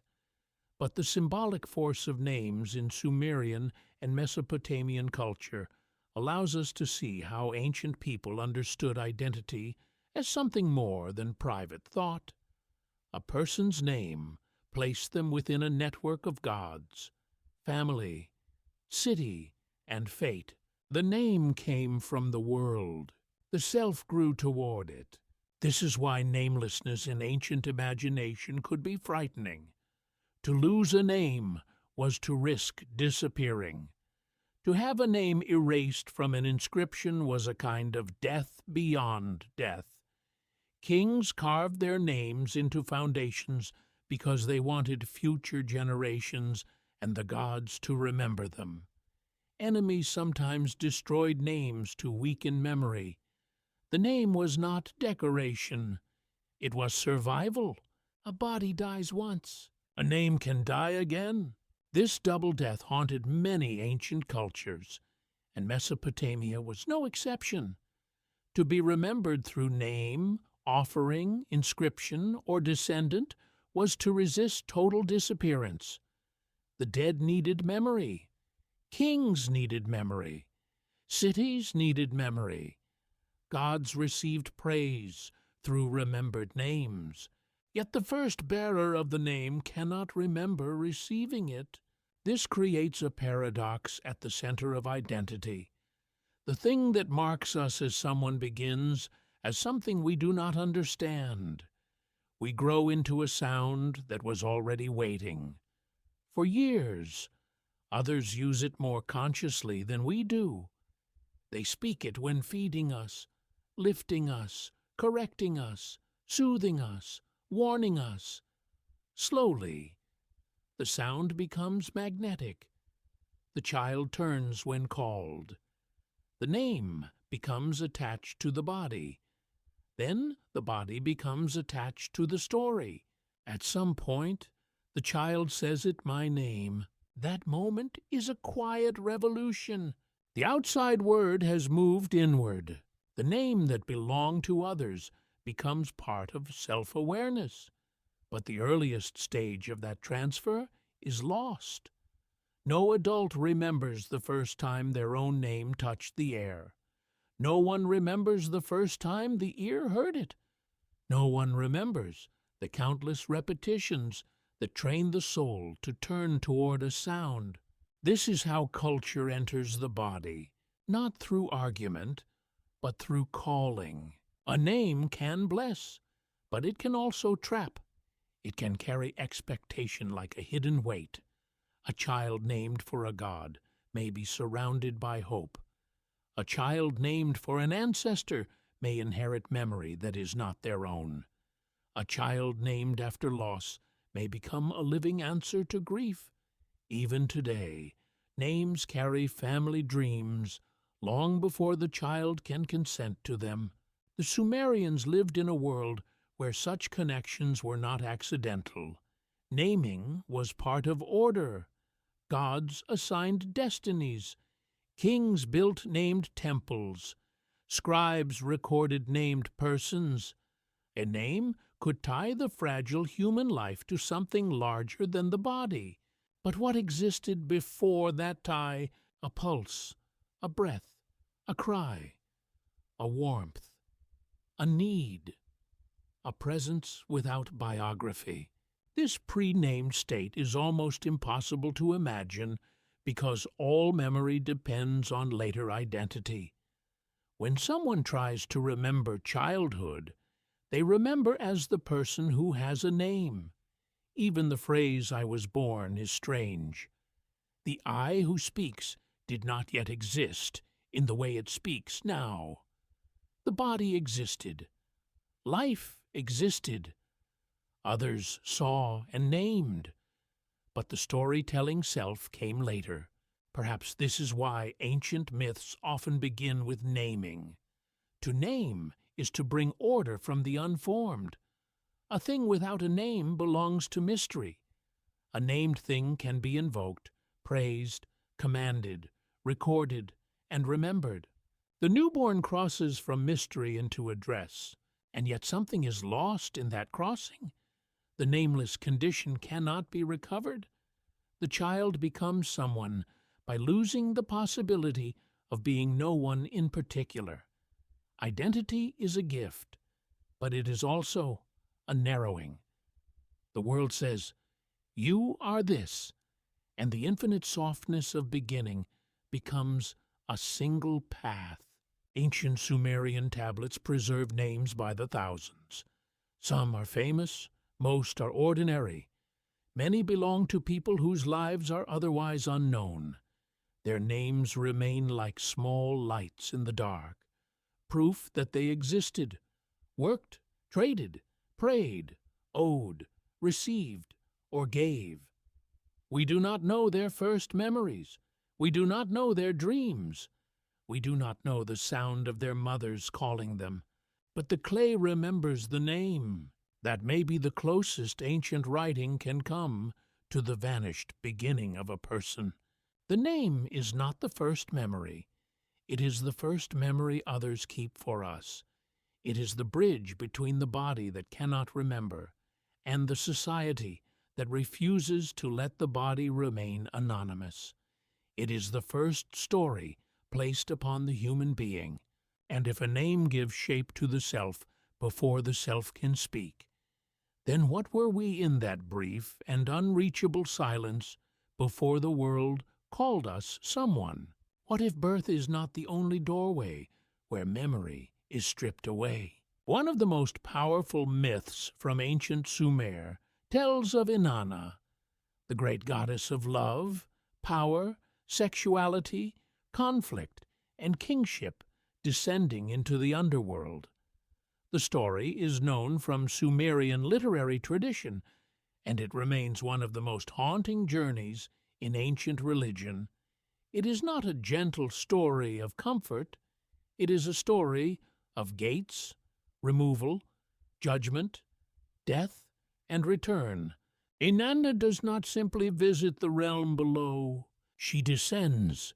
That word matters because descent changes everything. To descend is to leave the open world. It is to move away from light, status, sound, and ordinary identity. It is to enter a place where the rules are older, darker, and more severe. Inanna, who shines with authority in the upper world, must pass into a realm where even a goddess cannot remain untouched. The underworld in Sumerian imagination was not a paradise of reward. It was often pictured as a shadowy place, a house from which none return in ordinary human terms, a realm of dust, darkness, and diminished existence. The dead did not usually become radiant, immortal beings. They became shades, dependent in some traditions on offerings and remembrance from the living. This makes Inanna's descent deeply strange. Why would a goddess associated with vitality enter the land of the dead? The myth does not invite a single answer. It may reflect themes of power, death, ritual, fertility, cosmic balance, divine rivalry, initiation, and the danger of crossing boundaries. Modern scholars have interpreted it in several ways, and no responsible reading should reduce it to one simple code. Yet for the mystery of lost memory, one detail becomes unforgettable. At each gate of the underworld, Inanna is stripped. She arrives adorned with symbols of her power: crown, jewelry, breastplate, measuring rod, and royal garments. Each item marks who she is. Each item says something about rank, force, beauty, command, and divine identity. But as she moves deeper, the gatekeeper requires her to surrender these powers one by one. At the first gate, something is taken. At the next gate, something else, again and again. She loses what identifies her. By the time she reaches the inner realm, she is no longer the radiant figure who began the journey. She has been reduced, exposed, disarmed, brought beneath the authority of her sister Ereshkigal, queen of the underworld. There, Inanna is judged, struck down, and turned into a corpse. This is not merely a myth of travel, it is a myth of unmaking, and that is why it echoes the mystery of birth in reverse. Birth clothes the human being in body, name, kinship, and world. Descent strips identity away. Inanna's journey shows that a being can pass through thresholds where everything once used to define the self must be surrendered. Could the passage into life also involve a stripping, not of crowns or jewels, but of hidden knowledge? A newborn does not arrive with the power to speak its origin. It cannot explain where it came from. It cannot carry a complete story from the darkness. It enters the world naked, crying, dependent, without language, without memory, without visible authority. Inanna loses her divine ornaments at the gates of death. The infant seems to lose the unseen fullness of pre-conscious life at the gate of birth. This is not a literal Sumerian doctrine of reincarnation. The surviving Sumerian material does not teach in any clear way that souls pass through birth after remembering previous worlds and then forget. That would be an invention if stated as fact. But myth often speaks through patterns, not direct instruction, and the pattern of Inanna's descent is one of the oldest surviving images of identity being removed at a threshold. The 7 gates are especially powerful. 7 becomes an important number across many ancient Near Eastern traditions. It can mark completeness, sacred sequence, cosmic order, or ritual structure, depending on the context. In Inanna's story, the repeated gates create suspense. The listener knows something is happening, but the full meaning unfolds slowly. Each gate takes something away. Each loss increases the tension. Each step makes return less certain. What if human birth has gates? No memory can count. The gate of the womb opening, the gate of breath, the gate of light, the gate of sound, the gate of touch, the gate of name, the gate of separation. No infant remembers passing them, yet each one changes existence completely. Inanna's myth also forces a question about power. She is not destroyed because she is weak. She is transformed because she has entered a domain where her ordinary powers do not function. The underworld has its own laws. The queen below cannot be ignored. The descent demands obedience to a system even gods must respect. Human birth carries a similar reversal. The infant may be sacred, loved, prayed for, and celebrated, but it has no command. It cannot control hunger. It cannot control the voices around it. It cannot control the body into which it has arrived. It cannot choose the language that will shape its thoughts. It cannot choose the gods, stories, fears, or duties that will surround its first years. To be born is to enter a realm where the self has not yet gained power. The adult later imagines life as a path of choices, but the first portion of life is ruled by others. The newborn is carried, cleaned, named, fed, protected, ignored, blessed, or harmed by hands outside itself. It is the center of attention and yet powerless inside the event. This is why Inanna's stripping feels so psychologically deep. It shows that identity is not as permanent as it feels. What can be put on can be taken off. Status can vanish. Names can fail. Beauty can be humbled. Power can be suspended. Even a goddess must confront a place where she cannot remain the same. Birth does not look like humiliation from the outside. People celebrate it. They gather around the child with hope. But from the perspective of mystery, birth is a radical exposure. A hidden being becomes visible. A protected being becomes separate. A wordless life becomes subject to air, hunger, noise, and time. The human enters existence stripped of explanation. Inanna's return from the underworld is not simple rescue. It requires intervention, substitution, and consequence. No one passes through the realm of the dead without cost. This makes the myth more than a cycle of disappearance and return.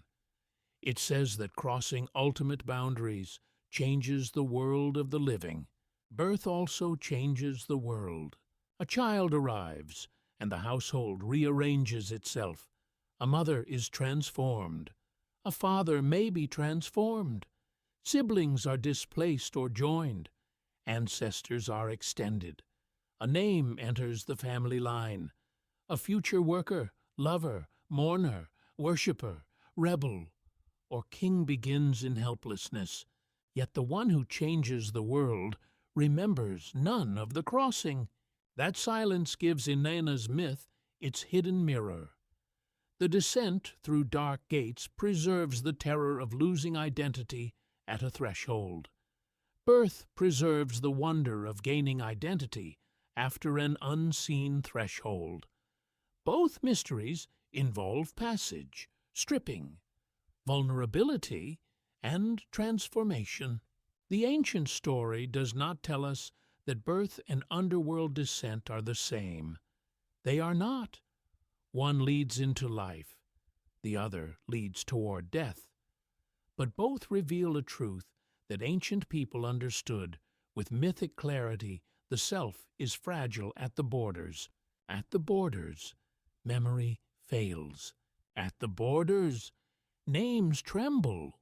At the borders, power is taken away or not yet given. If Inanna herself could pass through the gates and lose every sign of who she was, then what did every human lose at the unseen gate where darkness became breath? What if the dead remember what the living have forgotten? Ancient Sumerian afterlife traditions are among the most sobering in the ancient world. They do not offer a bright garden where every soul becomes whole. They do not describe a simple judgment where the righteous rise into endless bliss. The Mesopotamian dead often appear as shadowy, weakened beings dwelling in a dark realm below, dependent on the living for offerings, remembrance, and ritual care. Death did not erase relationship. It changed the terms. The dead could become distant, but not irrelevant. They belonged to the household in a new and uneasy way. Families made offerings. Names were remembered. Ritual obligations could continue across the boundary between life and death. A neglected dead person might become restless. A properly honored dead person remained part of the invisible structure of the family. This gives memory a frightening importance. To forget the dead was not only emotionally painful, it could be spiritually dangerous.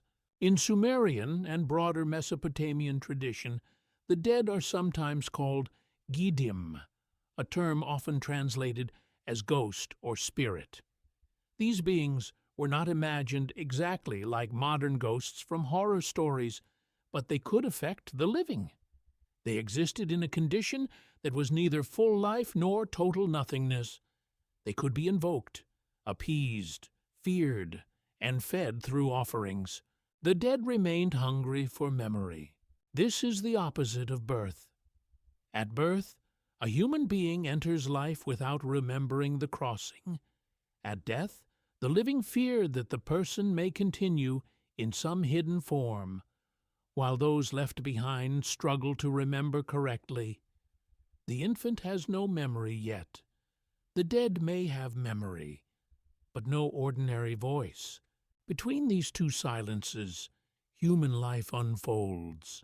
What did the ancient Sumerians think the dead remembered? The evidence does not give one complete answer. The afterlife picture varies across texts and periods, and much of it is fragmentary. Some descriptions emphasize darkness, dust, and deprivation. Some rituals focus on maintaining bonds with ancestors. Some literary works show the dead revealing the conditions below. But a clear doctrine of the soul's full memory is not preserved in the way later religious systems might formulate it. Still, the emotional structure is clear. The dead know something the living do not. They have crossed the boundary. They have entered the hidden house.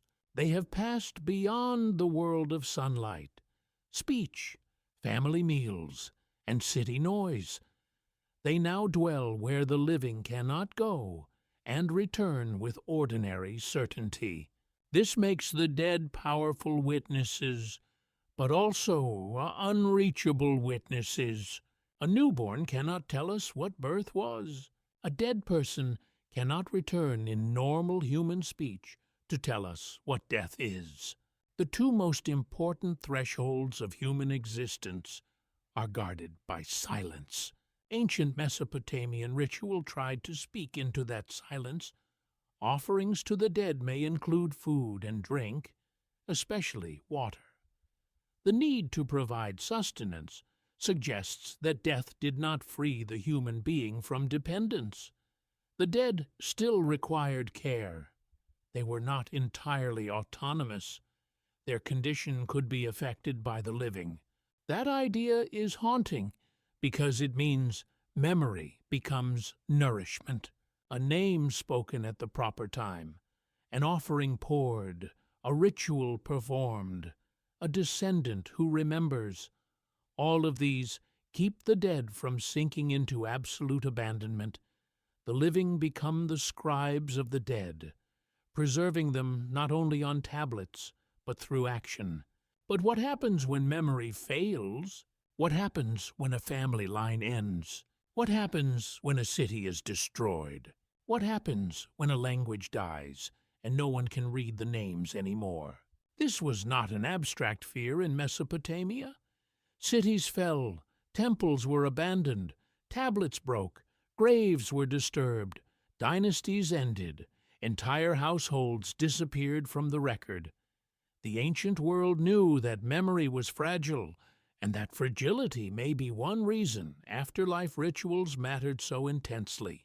The dead depended on what the living could not always guarantee. This creates a second kind of forgetting. The first is personal, the forgetting of birth.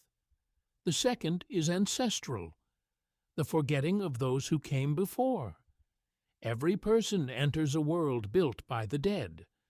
The fields have been cleared by earlier hands. The canals were dug by bodies no longer breathing.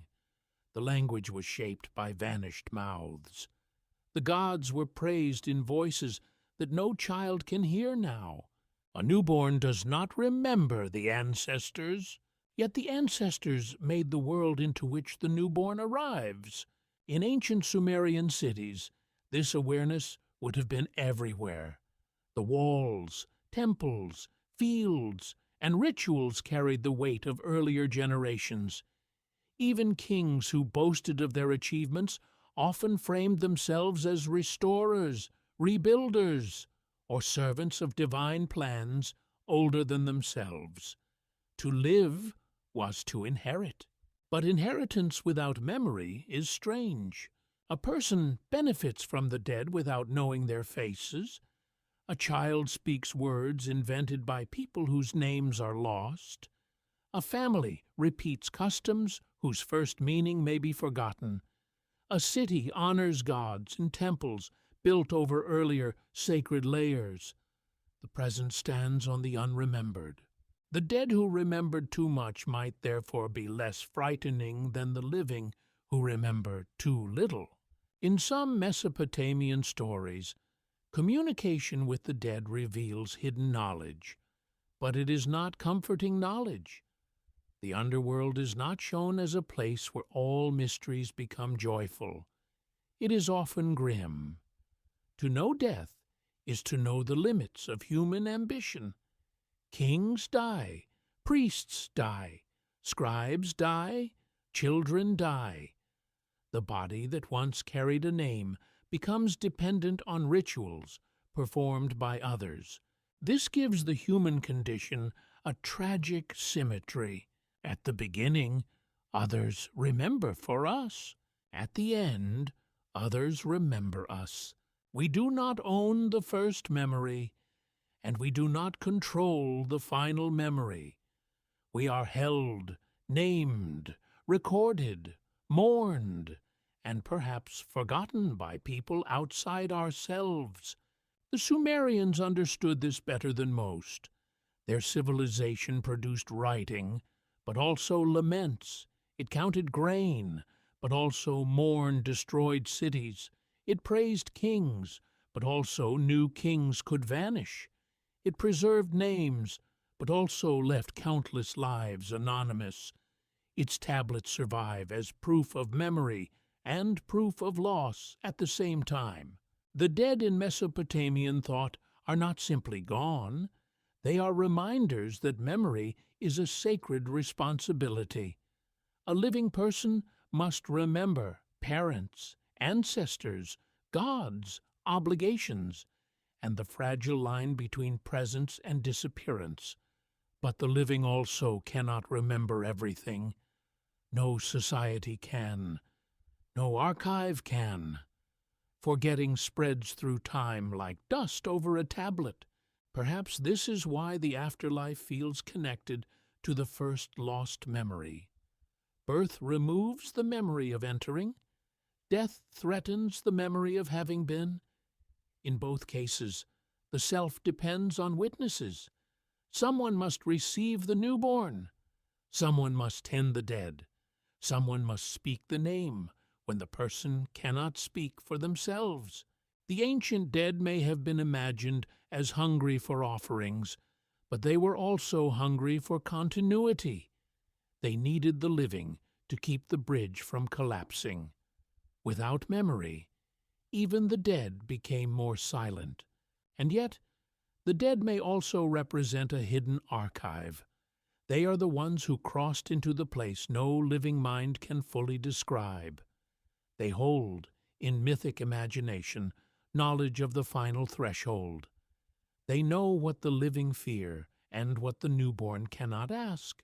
If the dead remain dependent on human memory, and every newborn arrives unable to remember the ancestors who prepared the world, then is life itself a brief passage between two vast forgettings. What if humanity's oldest memory is not held by a single person, but by a story of water rising over the world? Among the most enduring traditions from ancient Mesopotamia is the story of a great flood. It appears in Sumerian form, then later in Akkadian and Babylonian traditions, where it becomes part of larger epic literature. The details change across versions, but the emotional force remains the same. The world is threatened by overwhelming waters.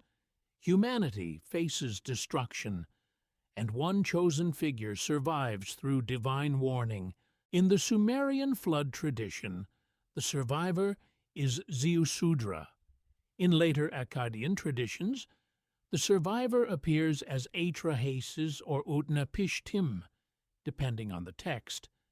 These figures are not identical in every literary setting, but they belong to a family of Mesopotamian flood memories that shaped the ancient imagination for centuries.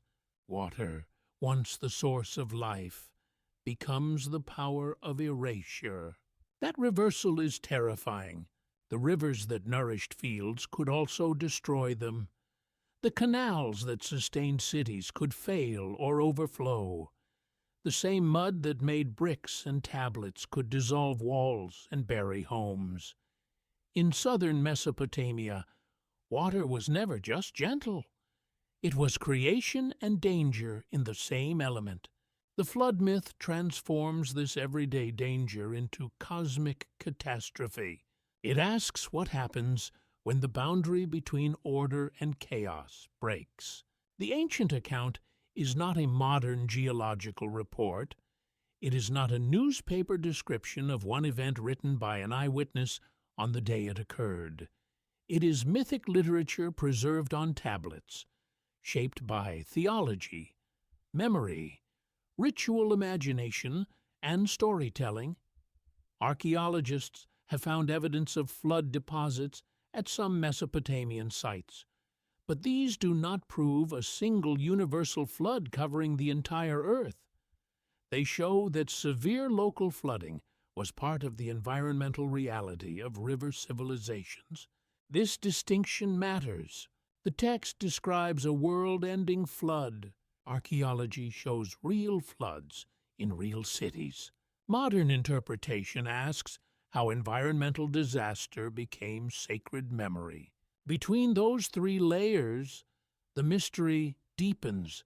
Why would flood stories become so powerful? Perhaps because floods do something ordinary. Death does not.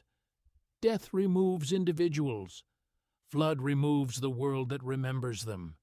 Houses vanish, fields vanish, graves vanish, tablets vanish. The living archive of a community is broken. Even if some people survive, they stand in a landscape where familiar places have lost their meaning. A flood does not only kill, it attacks memory. Imagine a Sumerian city after waters recede. Mud covers courtyards. Storage rooms collapse. Animals rot. Grain spoils. Reed huts disappear. Clay tablets, if unfired, soften and dissolve. Boundary markers shift. Graves may be disturbed. Families search for bodies. Priests wonder which rituals must be performed. Officials try to count losses. Children look for houses that are no longer there. What remains of identity when the places that held memory are gone? This is the emotional heart of the flood tradition. Humanity survives, but the first world is erased. That idea connects powerfully to the mystery of birth. Each person begins life after an erasure. The womb world disappears. The earliest sensations vanish. The pre-language self leaves no clear record. A new world begins, and the previous one becomes inaccessible. The adult may know they came from a hidden state, but they cannot return to it as memory. Flood myth is the same pattern written at the scale of civilization. A former world existed. It was overwhelmed. A survivor carried fragments forward. The rest became silence. Ziusudra's story preserves the terror of continuity after destruction. Survival is not the same as remembering everything. The survivor may live, but what was lost cannot be fully restored. A new beginning always stands on ruins. This may be why flood survivors in ancient stories are so important. They are bridges between worlds. They remember what others cannot. They carry the burden of before. But even they cannot save everything. A world before the flood becomes myth, genealogy, sacred warning, or royal memory. It is known through story, not direct experience. Could human birth be a private flood? The comparison is symbolic, not textual proof. Sumerian scribes did not write that birth is a flood that erases prenatal memory, but ancient symbolism allows the image to breathe. Water surrounds beginnings. Water also destroys beginnings. The human emerges from hidden waters into light and loses the world of water. Civilization emerges from flood and loses the world that came before. In both cases, survival requires forgetting and remembering at once. The flood also raises the question of divine motive. In some Mesopotamian versions, the gods decide to send destruction because humans have become too numerous, too noisy, or disruptive. Another god secretly warns the chosen survivor. This creates a moral tension. The divine world is not simple. Some powers destroy, some preserve. Humanity is vulnerable between them. This vulnerability would have felt real in river cities. No wall could make life completely secure. No king could command the rivers absolutely. No priest could guarantee that catastrophe would never come. Human beings built order with canals, bricks, laws, and rituals. But chaos always waited outside the boundary. The flood says civilization is fragile. That message may be one reason the story endured. It reminded listeners that everything familiar could vanish. A city could become mud. A people could become names. A world could become a tale told by survivors beside a different fire. And yet, flood stories are not only about destruction, they are also about preservation. A warning is heard, a vessel is built, life is carried through the waters. Memory survives in reduced form. The world begins again, but not innocently. It begins with knowledge of loss. This is where the story becomes psychologically powerful. Every human being lives after a forgotten catastrophe. Not a disaster in the moral sense, but a total transformation. Birth ends one mode of existence so completely that the former state becomes unreachable. The newborn survives the crossing, but the earlier world is gone. The body adapts to air, light, hunger, and separation. The mind begins building memory only after the flood has passed. Perhaps this is why humans are drawn to origin stories. We sense that something came before our remembered life. We do not know it directly. So we tell stories. We imagine clay, gods, waters, darkness, mountains, gardens, floods, ancestors, and decrees. Myth becomes the vessel that carries meaning across the waters of forgetting. The Sumerian flood tradition may preserve memories of real environmental danger, theological reflection on divine power, and literary patterns that influenced later traditions. It does not have to be reduced to one explanation. Its strength lies in holding several truths at once. Rivers flood, cities fall, memory breaks, survivors tell stories. Beginnings are never clean. A world after flood is never the same as a world without flood. A life after birth is never the same as the hidden life before breath. Both begin with loss, disguised as beginning. The image of Ziusudra surviving the flood leaves a haunting question. If humanity's oldest stories remember a world erased by water, and every human life begins by losing its own watery world, then are we all survivors of a flood we cannot remember? What if the oldest kings were not meant to be remembered as ordinary rulers, but as signs that time itself had once moved differently? Among the strangest documents from ancient Mesopotamia is the Sumerian king list. It names cities, rulers, dynasties, and transfers of kingship from one place to another. At first glance, it seems like a historical record, a list of political memory, a way to connect rulers across generations. But then the numbers begin to disturb the reader. Some kings before the flood are said to have ruled for impossibly long periods, not decades, not even centuries in any normal human sense. Their reigns stretch into vast spans that cannot be read as ordinary biography. These figures are not compatible with modern historical chronology. Archaeologists and historians do not treat them as literal lifespans of individual men in the way a modern birth certificate records age. So why were they written? Why would ancient scribes preserve royal reigns so enormous that they seem to belong to another kind of time? The king list opens a hidden chamber in Mesopotamian memory. It suggests that kingship was not seen merely as a political invention. It descended, it moved, it was granted from above, held by cities, lost, transferred, restored, interrupted, and renewed. Kingship was imagined as a sacred institution, something larger than any one ruler. This matters because it shows how the Sumerians thought about beginnings. They did not always begin with individuals. They began with offices, cities, divine permissions, and patterns. A king was not only a man with power, he was the bearer of something older than himself. The pre-flood kings belong to this mysterious horizon. Their world is not fully accessible. It is remembered through names and numbers that feel symbolic, sacred, or legendary.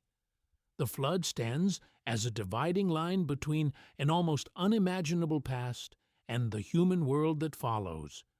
Before the flood, time expands. After the flood, kingship returns. But the atmosphere has changed. This creates one of the most powerful images in ancient thought, a forgotten age before the world became familiar. Every human life has its own forgotten age. Before stable memory, time does not feel like adult time.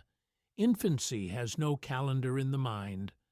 The earliest days may be filled with hunger, sleep, warmth, discomfort, rhythm, and blurred sensation, but they are not stored as a sequence of named events.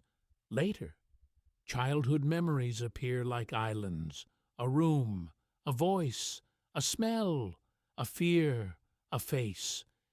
Then even those islands shift and fade.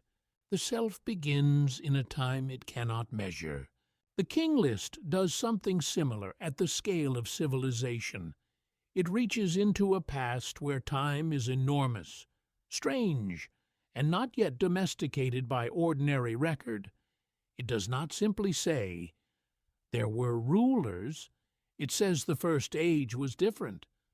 Kingship existed, but not in the familiar proportions of later history. Modern historians often understand the Sumerian king list as a political and ideological text, not a neutral chronicle. It organizes the past to show that legitimate kingship passed from city to city. It may combine historical rulers, legendary figures, dynastic memory, and theological claims. It creates order out of political complexity. It says, in effect, that kingship has a traceable path through time. But the pre-flood section resists simple explanation. It feels less like administration and more like sacred memory. The reigns are too vast. The distance is too deep. The kings seem to stand at the edge of myth, guarding a world that has been lost. Their names are preserved, but their lives are not visible. They are remembered as monuments of time, rather than as people with ordinary human detail. This is the strange cruelty of ancient memory. It can preserve a name for thousands of years while erasing the person behind it. A king may remain as a sign on clay, while his voice, face, fears, childhood, and death vanish completely. The king list remembers authority, not intimacy. It remembers sequence, not sensation. It remembers power, not the first moment a ruler realized he was alive. This distinction cuts to the center of the mystery. Civilization remembers what it needs. The self loses what it was. A newborn may one day become a king, a scribe, a priestess, a worker, or a nameless laborer in a field. But the earliest self will vanish in every case. Power does not preserve the first memory. Kingship cannot recover infancy. Royal inscriptions cannot restore the sensation of entering the world. The mightiest ruler and the poorest child share the same forgotten beginning. And yet ancient kings tried to defeat forgetting in other ways. They built temples. They commissioned inscriptions. They placed foundation deposits beneath sacred buildings. They named themselves beloved of gods. They cursed anyone who erased their words. They knew that memory was a battlefield. Why fight so fiercely to be remembered? Because to be forgotten was to die again. The Sumerian king list is one answer to that fear. It gathers rulers into a chain. It gives the past architecture. It turns political memory into sacred sequence. Even if the individual fades, the office continues. Even if a dynasty falls, kingship moves. This is very different from personal memory. Personal memory is fragile, emotional, and incomplete. Institutional memory is structured, selective, and often political. The king list does not preserve how the first kings felt about birth, death, love, guilt, or old age. It preserves legitimacy. That makes it powerful, but incomplete. The pre-flood kings, with their impossible reigns, may represent a time before history becomes fully human, a time remembered as greater, older, heavier, almost unreachable. Many cultures imagine such ages eras of ancestors, heroes, giants, gods, first rulers, or lost wisdom. These are not all the same, and they should not be carelessly blended, but they reveal a common human impulse to place the beginning beyond ordinary memory. The beginning must be different. It must be larger. It must explain why the present feels like an aftermath. In Mesopotamia, the flood marks one rupture. The rains before it suggest an age swallowed by catastrophe. Kingship survives, but the earliest world becomes inaccessible except through lists, myths, and sacred memory. This is how civilizations handle the unremembered. They create structures that point toward what cannot be recovered. A human being does the same. We build a personal king list of the self. First school, first friend, first fear, first wound, first love, first loss, but the true first are missing. First heartbeat, first sound, first light, first breath, first touch, first naming. These are not remembered by the person who lived them. They are either told by others or lost entirely. So the king list becomes more than a royal document. It becomes a mirror of memory itself. It begins with an impossible past, passes through catastrophe, and then enters more recognizable history. Human consciousness begins in a similarly impossible region, passes through the catastrophe of birth, and then enters remembered life. The ancient scribes wrote that kingship came down from heaven. That phrase is not a modern historical explanation. It is a sacred statement about authority, but it leaves a haunting image power descending into the human world from a place humans do not fully see. What else descends unseen? Life, body, language, fate, memory itself. Perhaps the old kings before the flood are so immense because they stand where ordinary remembering fails. They are not simply men. They are markers of a lost horizon, a time before the world shrank into the scale of human records. If kingship could descend from heaven, vanish in flood, and return through names written on clay, then what ancient authority descended into each human life before memory began to measure time? What if the ruins of Sumer are not silent, because they have nothing to say, but because the most important memories are still buried beneath them. A city is more than walls. It is a machine for holding memory. Streets remember footsteps. Houses remember families. Temples remember offerings. Graves remember names. Courtyards remember voices. Marketplaces remember hunger, bargaining, laughter, fear, and dust. Even when the people are gone, the shape of the city remains like a body without breath. Ancient Sumer was a land of cities: Uruk, Ur, Eridu, Nippur, Lagash, Kish, Shuruppak. Each name opens a different doorway into the first great urban experiments of southern Mesopotamia. These were not imaginary places floating in myth. Archaeology has uncovered their remains walls, pottery, tablets, temples, graves, seals, tools, foundations, and layers of rebuilding. Beneath the stories, there was mud brick, labor, administration, trade, ritual, and human pressure. The myths did not arise from emptiness. They grew from cities where people lived under the gaze of gods. But a ruined city reveals memory in a cruel way.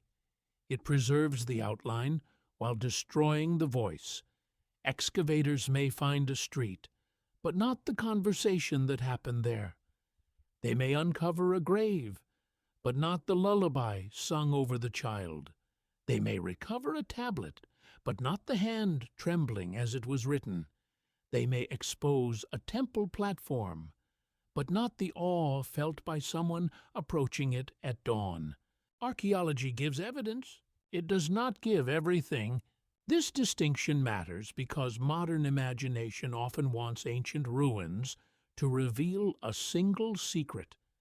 People look at broken walls and ask for hidden codes, lost technologies, forbidden wisdom, or impossible revelations. But the real mystery of Sumer is more patient and more haunting. The ruins reveal a civilization that preserved memory more carefully than almost any society before it, yet still lost most of its living world. That loss is not failure. It is the nature of time. Mud brick cities return to earth. Reed roofs vanish. Wooden doors decay. Human bodies become fragments. Languages become puzzles. Even fired clay and stone survive only by chance. The past reaches us through damage, and still, what survives is astonishing. At Uruk, archaeology reveals one of the earliest major urban centers, with monumental buildings, administrative systems, and evidence for the development of writing. At Ur, excavations revealed royal graves, rich objects, musical instruments, jewelry, weapons, and traces of elite burial practices. At Eridu, long associated in tradition with deep antiquity and the god Enki, temple layers show repeated rebuilding across centuries. At Nippur, sacred authority gathered around the worship of Enlil, and vast numbers of tablets help illuminate religious and scribal culture. These sites are not just locations, they are broken archives of human becoming. They show that memory was built into the landscape. A temple was rebuilt on earlier sacred ground, turning place into continuity. A city wall marked protection and identity. A grave placed the dead inside the world of the living. A foundation deposit buried beneath a building spoke to future gods, future kings, or future discoverers. The city itself became a memory device. Yet every city also hides more than it reveals. Beneath each excavated layer lies another layer. Beneath a temple, an earlier temple. Beneath a street, an older street. Beneath a floor, a burial. Beneath a known text, a missing text. Sumer is not a single moment preserved in perfect clarity. It is a stack of vanished lives pressed together like clay tablets in the earth. This layered nature of ancient cities mirrors the human mind. A person does not remember life in a simple line. Memory comes in layers. Some memories are clear, some are broken, some are buried beneath later experience. Some are reconstructed from stories told by others. Some survive only as reactions, fears, preferences, dreams, or bodily feelings. The earliest layer, the layer of birth and infancy, lies deepest of all. A city built over silence becomes an image of the self. The adult personality is like a temple platform raised over older foundations. Each new stage of life is built on something earlier, but the earlier layer is not always visible. Childhood stands on infancy. Language stands on sensation. Identity stands on naming. Memory stands on forgetting. The person walking through life may see only the current structure, not the buried foundations holding it up. Archaeology teaches humility because it shows how easily foundations disappear. A great city can become a mound. A sacred building can become a line of bricks. A king can become a name. A family can become a broken bowl, a seal impression, a few bones, and silence. But humility is not emptiness. It is a way of listening. The ruins of Sumer do not confirm every myth literally. A temple dedicated to a god does not prove the god walked there in the way the hymn imagines. A flood layer does not prove every detail of a world-ending flood story. A royal inscription does not automatically prove the king's version of events. Archaeologists must separate material evidence, literary tradition, political message, and religious meaning. Yet the ruins do show that the ancient stories were rooted in real landscapes. People really did build temples. They really did organize labor. They really did bury their dead. They really did press signs into clay. They really did live with rivers, floods, drought, warfare, trade, prayer, childbirth, disease, and the fear that everything could vanish. This makes the mystery more powerful, not less. The Sumerians were not abstract myth-makers detached from reality. They were city dwellers facing reality with stories, rituals, measurements, and monuments. Their myths rose from mud brick streets where human beings were born, named, trained, married, wounded, aged, and mourned. What did those streets know that no tablet preserves? Imagine a mother carrying water through at first light. A child follows her, too young to remember the day clearly later. The child sees sun on mud walls, hears donkeys, smells grain, feels dust under bare feet. The moment enters the body, but perhaps not the lasting mind. Years pass. The city changes. The child becomes an adult. The adult remembers only fragments, or nothing at all. Then centuries pass. The house collapses. The floor is buried. The street disappears beneath another street. Thousands of years later, an archaeologist uncovers the layer. The place returns, but the memory does not. That is the ache of excavation. Every discovery proves that something existed. Every discovery also proves how much is gone. This is why ancient cities feel like witnesses who have lost their voices. They can show us structure, but not interior life. They can show us devotion, but not private doubt. They can show us graves, but not the first grief. They can show us school tablets, but not the secret thought of the student. They can show us birth goddesses, but not the inner experience of birth. A ruined city is memory without consciousness. A newborn is consciousness without memory.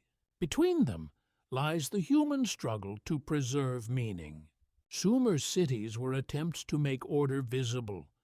Temples rose above flat land like artificial mountains. Canals directed unpredictable waters. Walls separated inside from outside. Tablets turned speech into lasting marks. Graves placed the dead where they could be remembered. Everything resisted disappearance. And still disappearance came. Perhaps this is why the ruins continue to move us. They show that humans have always tried to build against forgetting, knowing they would lose. Each brick was a small refusal. Each tablet a small defiance. Each temple a claim that heaven and earth could meet in a particular place and not be entirely forgotten. But the most intimate memory was never in the walls. It was in the people who walked beside them. The first cry in a house at Uruk, the first name whispered in Eridu, the first dream of a child in Nippur, the first fear of death in Lagash. These were the true living archives, and almost all are gone. If the cities of Sumer were built to preserve divine order, human labor, and sacred memory, then what forgotten human beginnings still lie buried beneath the silence of their ruins? What if the heavens were humanity's oldest memory palace? In ancient Mesopotamia, the sky was not empty distance. It was a vast surface of signs, stars, planets, the moon, eclipses, storms, and seasonal movements were watched with extraordinary attention. The people of Sumer and later Mesopotamia looked upward not merely to admire beauty, but to search for order. Above the fragile world of rivers, mud brick, disease, politics, and death, the heavens seemed to move according to patterns older than any city. The sky remembered. This is the first strange idea at the center of ancient astronomy. Human beings forget. Cities collapse, kings die, temples are rebuilt, languages change.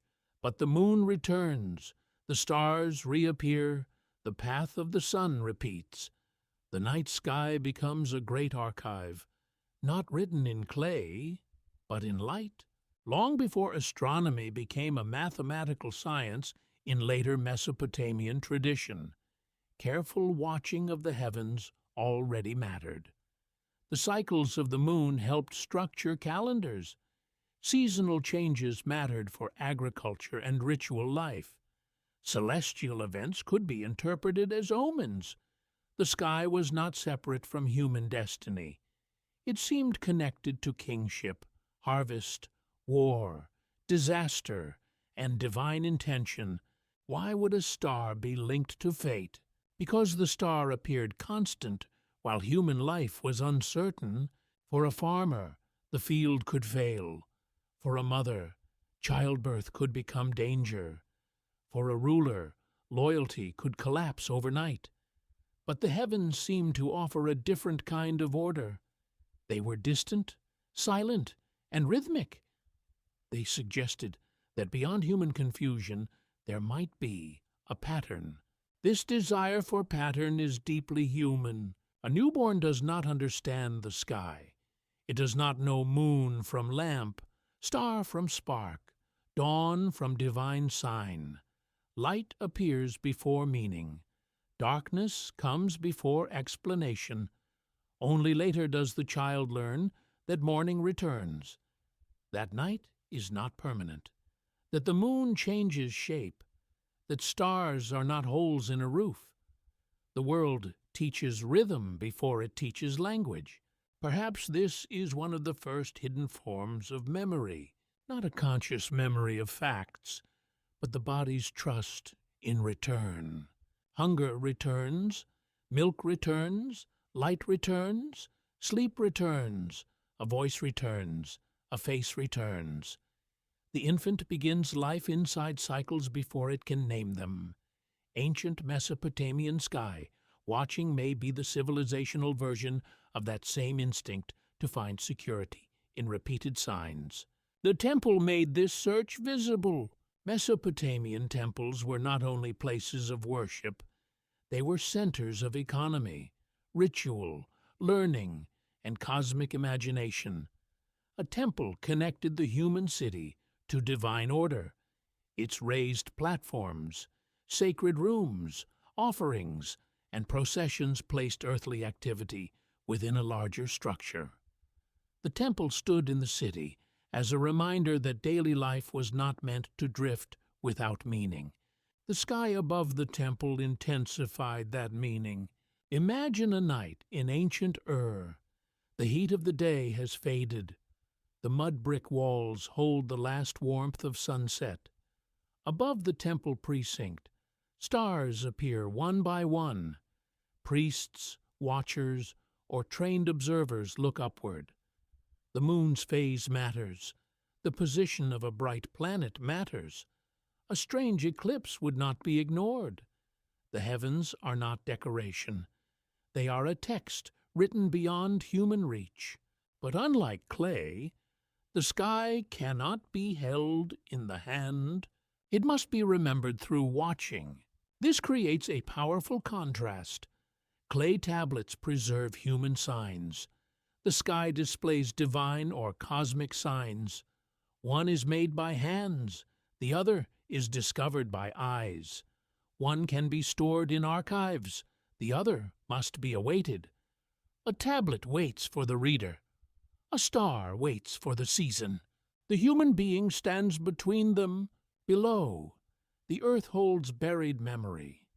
Above, the sky holds returning order. In the middle, the person forgets their own beginning.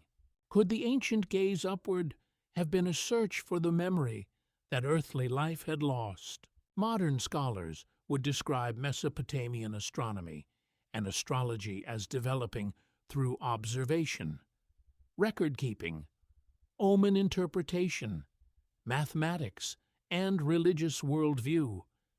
This is not the same as saying Sumerians believed stars contained prenatal memories. They did not leave us such a doctrine. The link is symbolic and philosophical. The sky offered an image of continuity that the human mind lacked. The stars are old before we are born. They remain after we die. Every person enters beneath them without remembering the first time their eyes open to light. This is almost unbearable in its simplicity. The sky that watched your birth will not tell you what you felt. The moon that shone over your first night keeps no diary for you. The dawn that first touched your face returns thousands of times, but it never gives back the first dawn. So humans create calendars. They mark birth dates. They remember anniversaries. They connect personal time to cosmic time. I was born on this day, we say, even though we do not remember it. The calendar becomes a substitute memory. It anchors the unremembered event to the movement of the heavens. Ancient Mesopotamians understood the power of such anchoring. Time had to be ordered, months had to be named. Rituals had to occur at the proper moment. Kingship, agriculture, offerings, and festivals all depended on aligning human activity with larger cycles. To live well was to live within time that had structure. But time also devours. The same moon that helps mark a child's birth will mark the death of that child many decades later. The same stars that guide a ritual will shine over ruins. The sky does not grieve.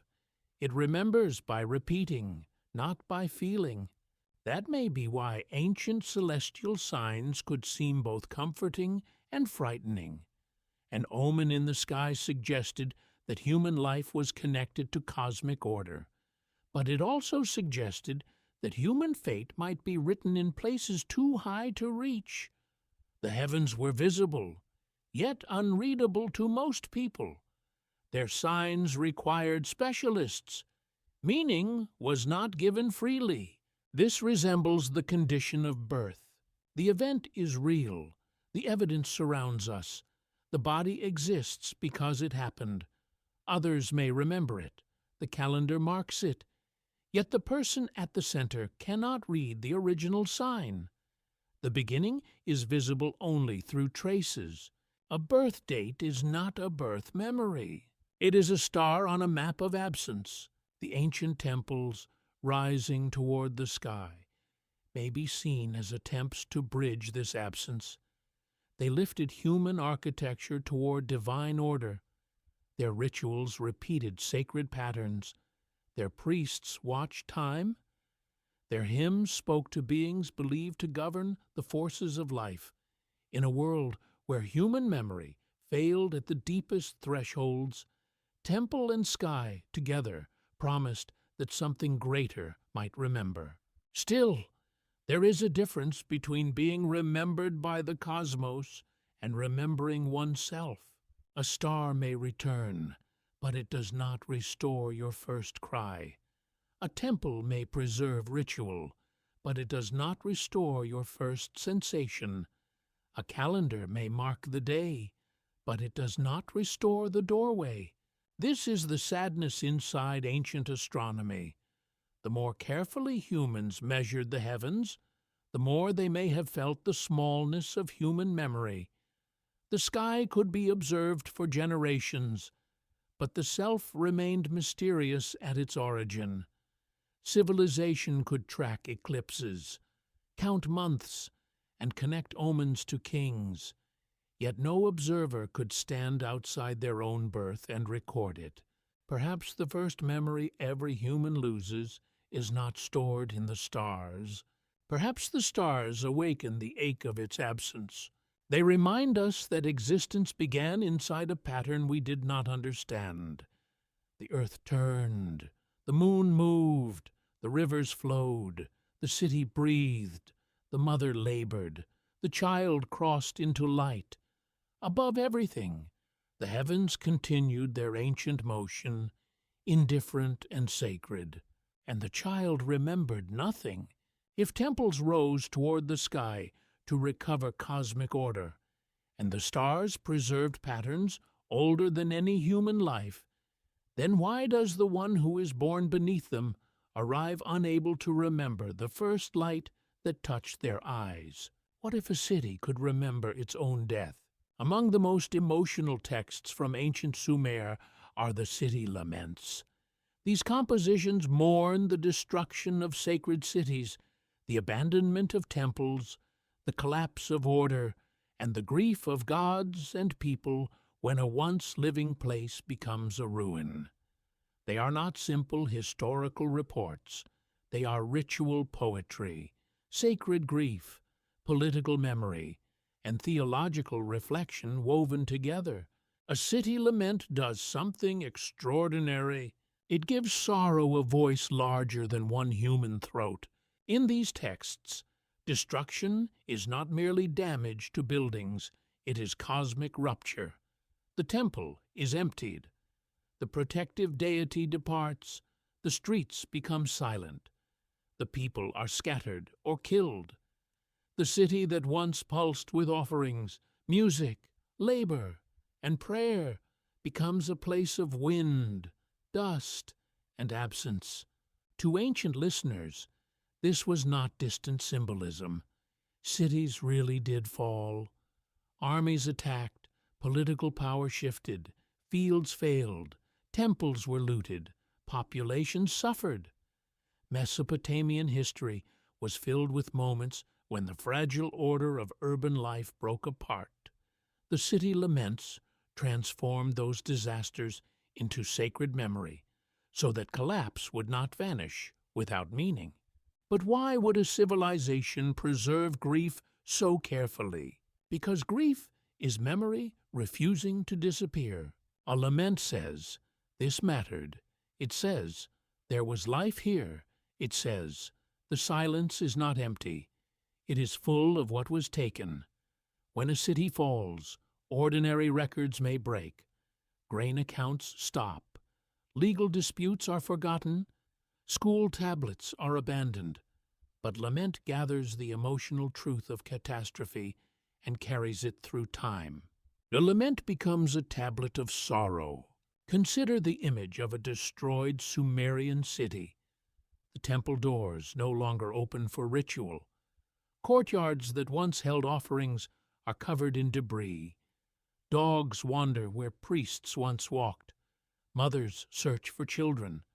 Survivors carry what they can. Smoke fades into desert air.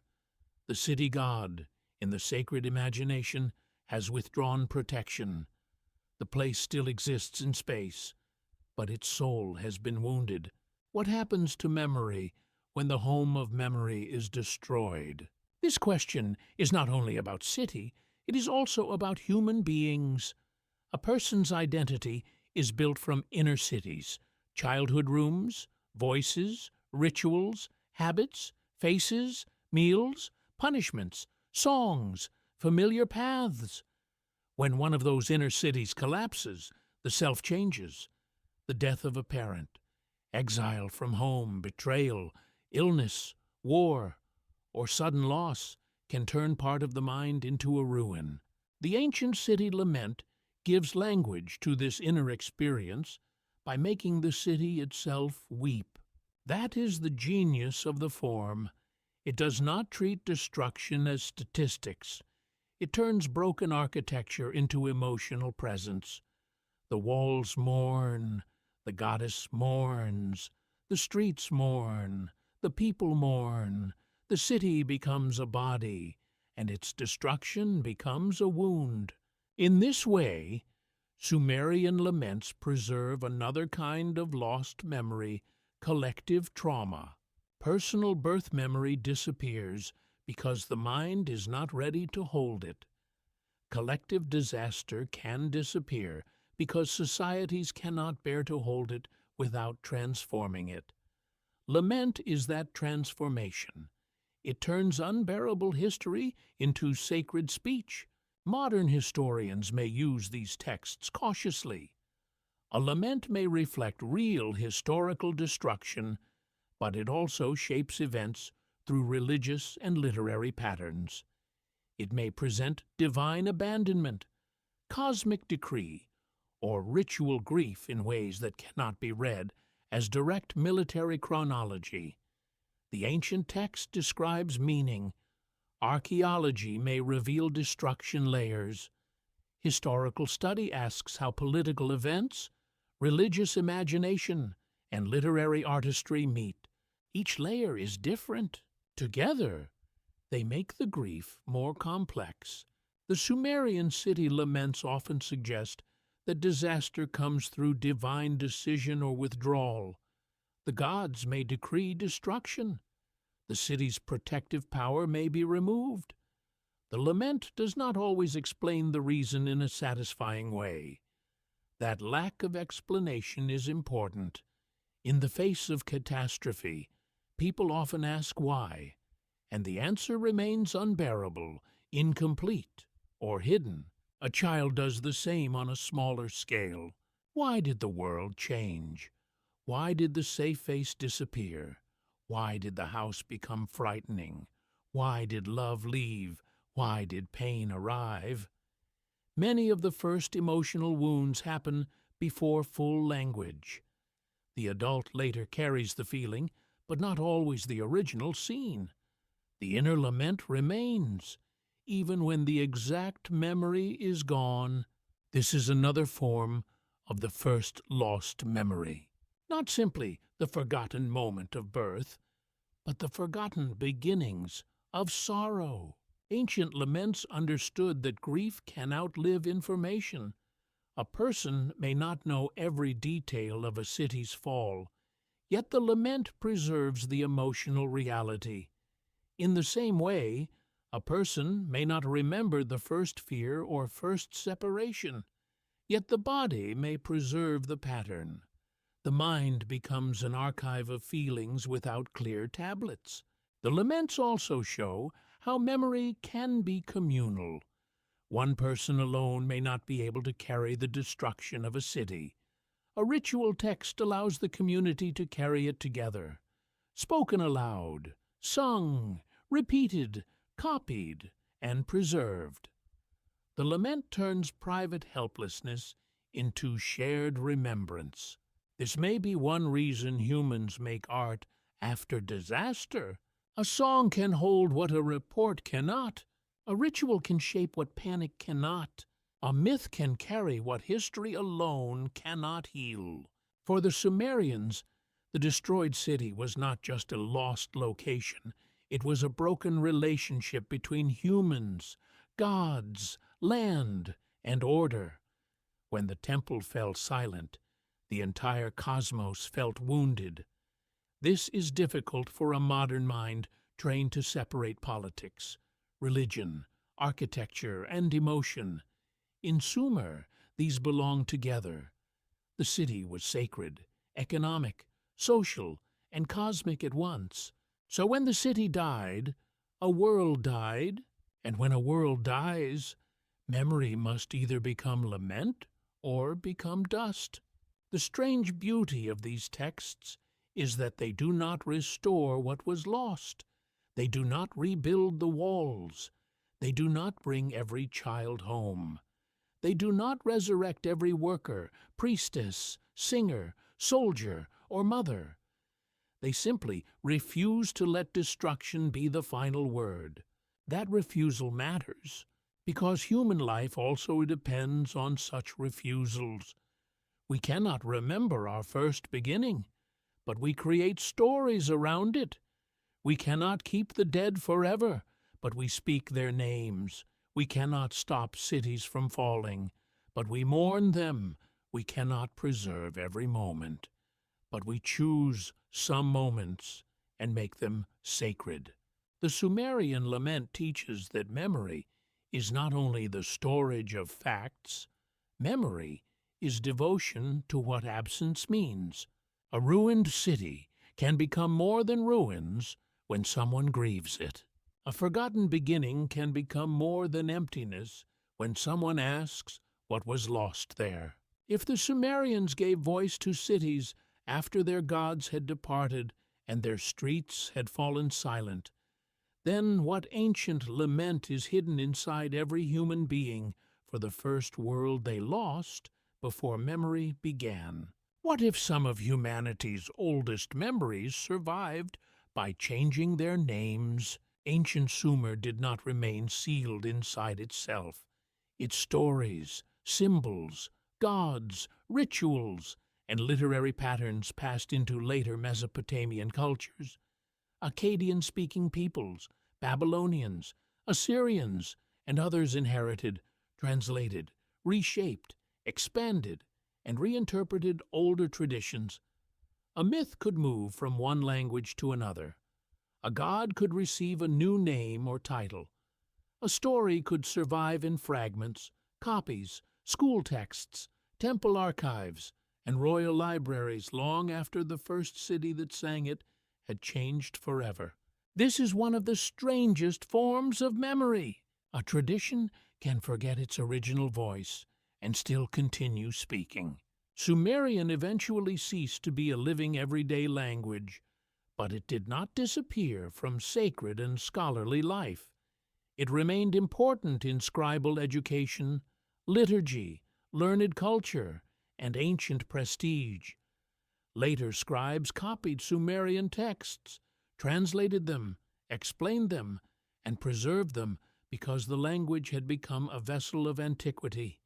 It was old even to the ancients. Imagine a Babylonian scribe holding a Sumerian composition already ancient in his own time. The signs are familiar through training, but the world behind them is distant. The cities named in the text carry layers of memory. The gods are still known, yet their stories have shifted. The scribe copies what he has inherited, perhaps understanding much, perhaps missing something, perhaps adding a small change that future readers will never notice. That copied tablet becomes a bridge. but every bridge changes the crossing. This is how borrowed memory works. When later nations inherit earlier traditions, they do not simply preserve them untouched. They adapt them to new languages, new empires, new anxieties, new gods, and new political realities. What began in one city can become part of another civilization's sacred imagination. A story of flood, creation, divine counsel, underworld descent, heroic quest, or royal legitimacy may carry old elements while acquiring new meanings. The result is not pure continuity. It is survival through transformation. This matters because many people encounter Sumerian ideas through later texts. The Babylonian Epic of Gilgamesh, for example, contains older Mesopotamian material, including flood traditions related to earlier accounts. The Akkadian creation epic, often called Enuma Elish, belongs to a later Babylonian religious and political world, not early Sumer itself, yet it draws from the broader Mesopotamian imagination of divine conflict, cosmic ordering, and human purpose. Assyrian libraries preserve tablets that allow modern scholars to recover stories whose roots reach much earlier. So when people speak of Sumerian secrets, they often stand inside a much larger chain of transmission. The first voice is not always the voice we hear most clearly. This is why careful distinction is necessary. An idea may be Sumerian in origin, Mesopotamian in development, Babylonian in written form, Assyrian in preservation, and modern in interpretation. These are not the same. Confusing them creates false certainty, but tracing them carefully reveals something more fascinating than a simple secret, the life of memory across civilizations. The memory moves. It changes clothing. It crosses languages. It survives conquest. It hides inside later stories. This borrowed memory appears not only in Mesopotamia. Scholars have long discussed connections and comparisons between Mesopotamian traditions and later Near Eastern literature, including flood narratives, primeval kings, sacred gardens, divine councils, wisdom traditions, and the creation of humans from earth or clay. These comparisons must be handled with care. Similarity does not always mean direct borrowing. Cultures can develop related images independently because humans face similar mysteries. But in the ancient Near East, contact, trade, conquest, exile, scribal exchange, and shared literary worlds made transmission possible. A story can travel farther than an army. A symbol can outlive a kingdom. A question can survive even when its first language dies. What question traveled from Sumer into later memory? Perhaps it was the question of human origin. Why were humans made? Why do they suffer? Why do they labor? Why do they die? Why do gods remain hidden? Why does wisdom seem older than humanity? Why does civilization rise from mud and then fall back into it? These questions appear again and again across ancient traditions, though each culture answers them differently. The Hebrew Bible, Greek myth, Babylonian epics, Assyrian royal inscriptions, and later religious traditions all contain their own distinct worlds. They should not be collapsed into one blurred system, yet they often circle around shared human problems: creation, flood, divine power, mortality, kingship, forbidden knowledge, and the fragile boundary between human and divine. This is where the mystery of lost memory becomes cultural. An individual forgets birth. A civilization forgets its earliest meanings. Later generations inherit stories without fully knowing the first circumstances that shaped them. A ritual continues, after its original emotional urgency has faded. A divine name survives after its local cult has changed. A myth is copied by someone who reveres it but no longer lives in the world that produced it. Humanity grows up the same way a child grows up. It receives names before understanding them. It repeats stories before knowing their origins. It lives inside inherited patterns and only later asks where they came from. This is the borrowed memory of later nations. It is not false memory exactly.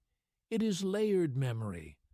A later culture may preserve something real from an older one, but mixed with new meanings, a myth becomes like a tablet reused, copied, damaged, repaired, translated, and stored in another archive. The original impression remains, but not untouched. Modern people are part of this chain too. When viewers hear about Sumerian texts today, they often hear them through translations, museum fragments, scholarly reconstructions, documentaries, popular books, religious debates, and internet theories. Some of these sources are careful, others are wildly speculative. Ancient Sumer becomes a mirror for modern desires aliens, lost powers, secret histories, suppressed wisdom, forgotten spirituality, ancient technology, hidden bloodlines.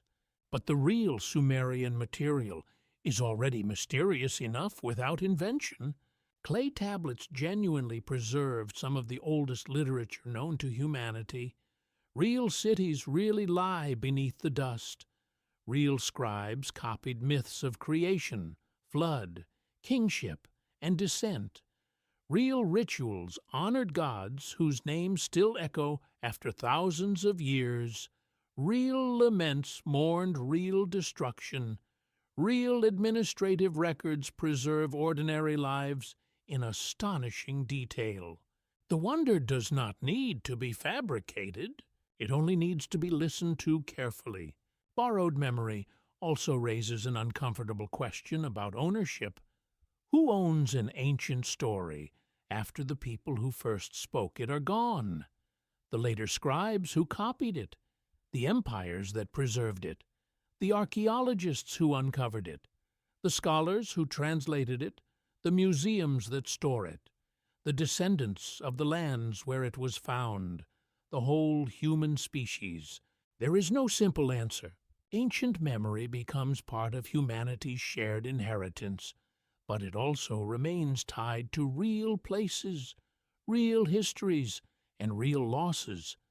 To treat it only as entertainment is to flatten it. To treat it only as secret code is to distort it. To treat it only as dead literature is to miss its living force. These stories survived because generation after generation found them worth carrying. The fact alone is remarkable. Something in them continued to speak, not because every listener understood them the same way, but because the images were deep enough to endure transformation.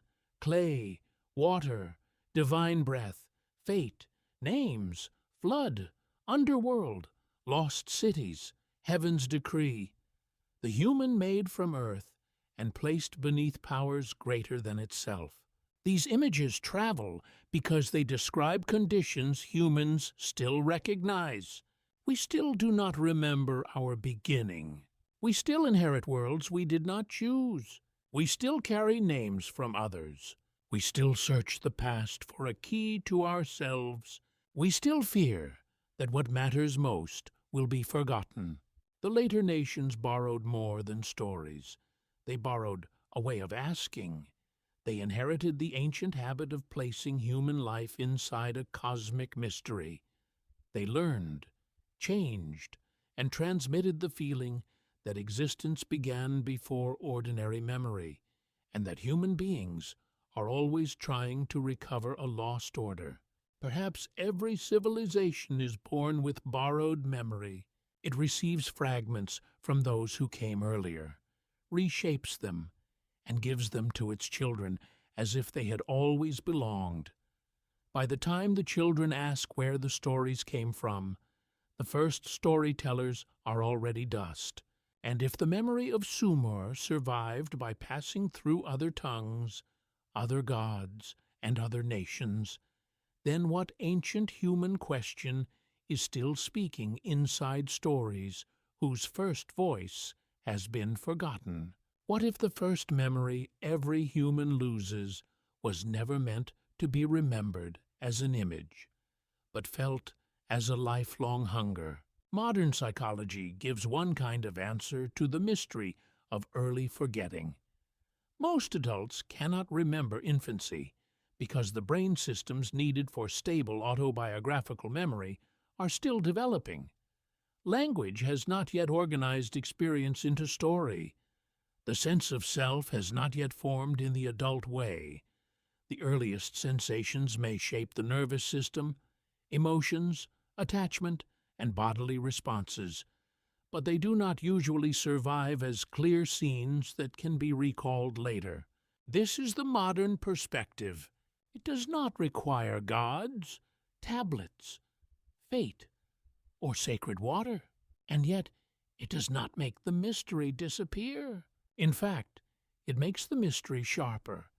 If the first years shape us deeply, but cannot be remembered clearly, then every human being is built around an invisible foundation. We may know the science of early memory, but still be unable to enter our own beginning. We may understand the brain better than the Sumerians did, but we still cannot remember opening our eyes for the first time. Knowledge has increased. The absence remains. This is where ancient myth and modern psychology unexpectedly meet, not as identical explanations, but as different languages circling the same wound. The Sumerians spoke of clay, gods, birth goddesses, decrees, names, dreams, underworld gates, flood, and sacred memory.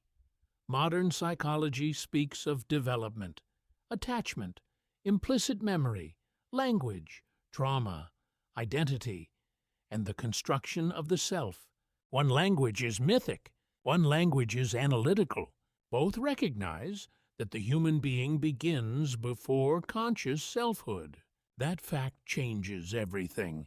A person does not arrive fully formed as a thinking I. The self is assembled slowly.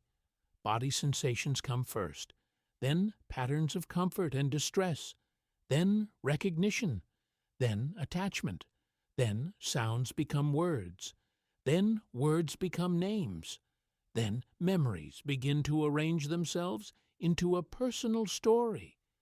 The adult later looks backward and says, "This is my life," but the first pages are missing. The story begins after the beginning. This may be why origin myths are so persistent across human cultures. They do for civilization what memory cannot do for infancy. They create a beginning that can be imagined. They take the invisible and give it scenery. They take helplessness and give it divine actors. They take uncertainty and place it in clay, water, sky, garden, mountain, egg, darkness, or word. A myth is not merely a false explanation. At its deepest, a myth is an emotional map of what facts alone cannot satisfy. The ancient Sumerian texts do not need to contain a literal doctrine of prenatal memory to matter here.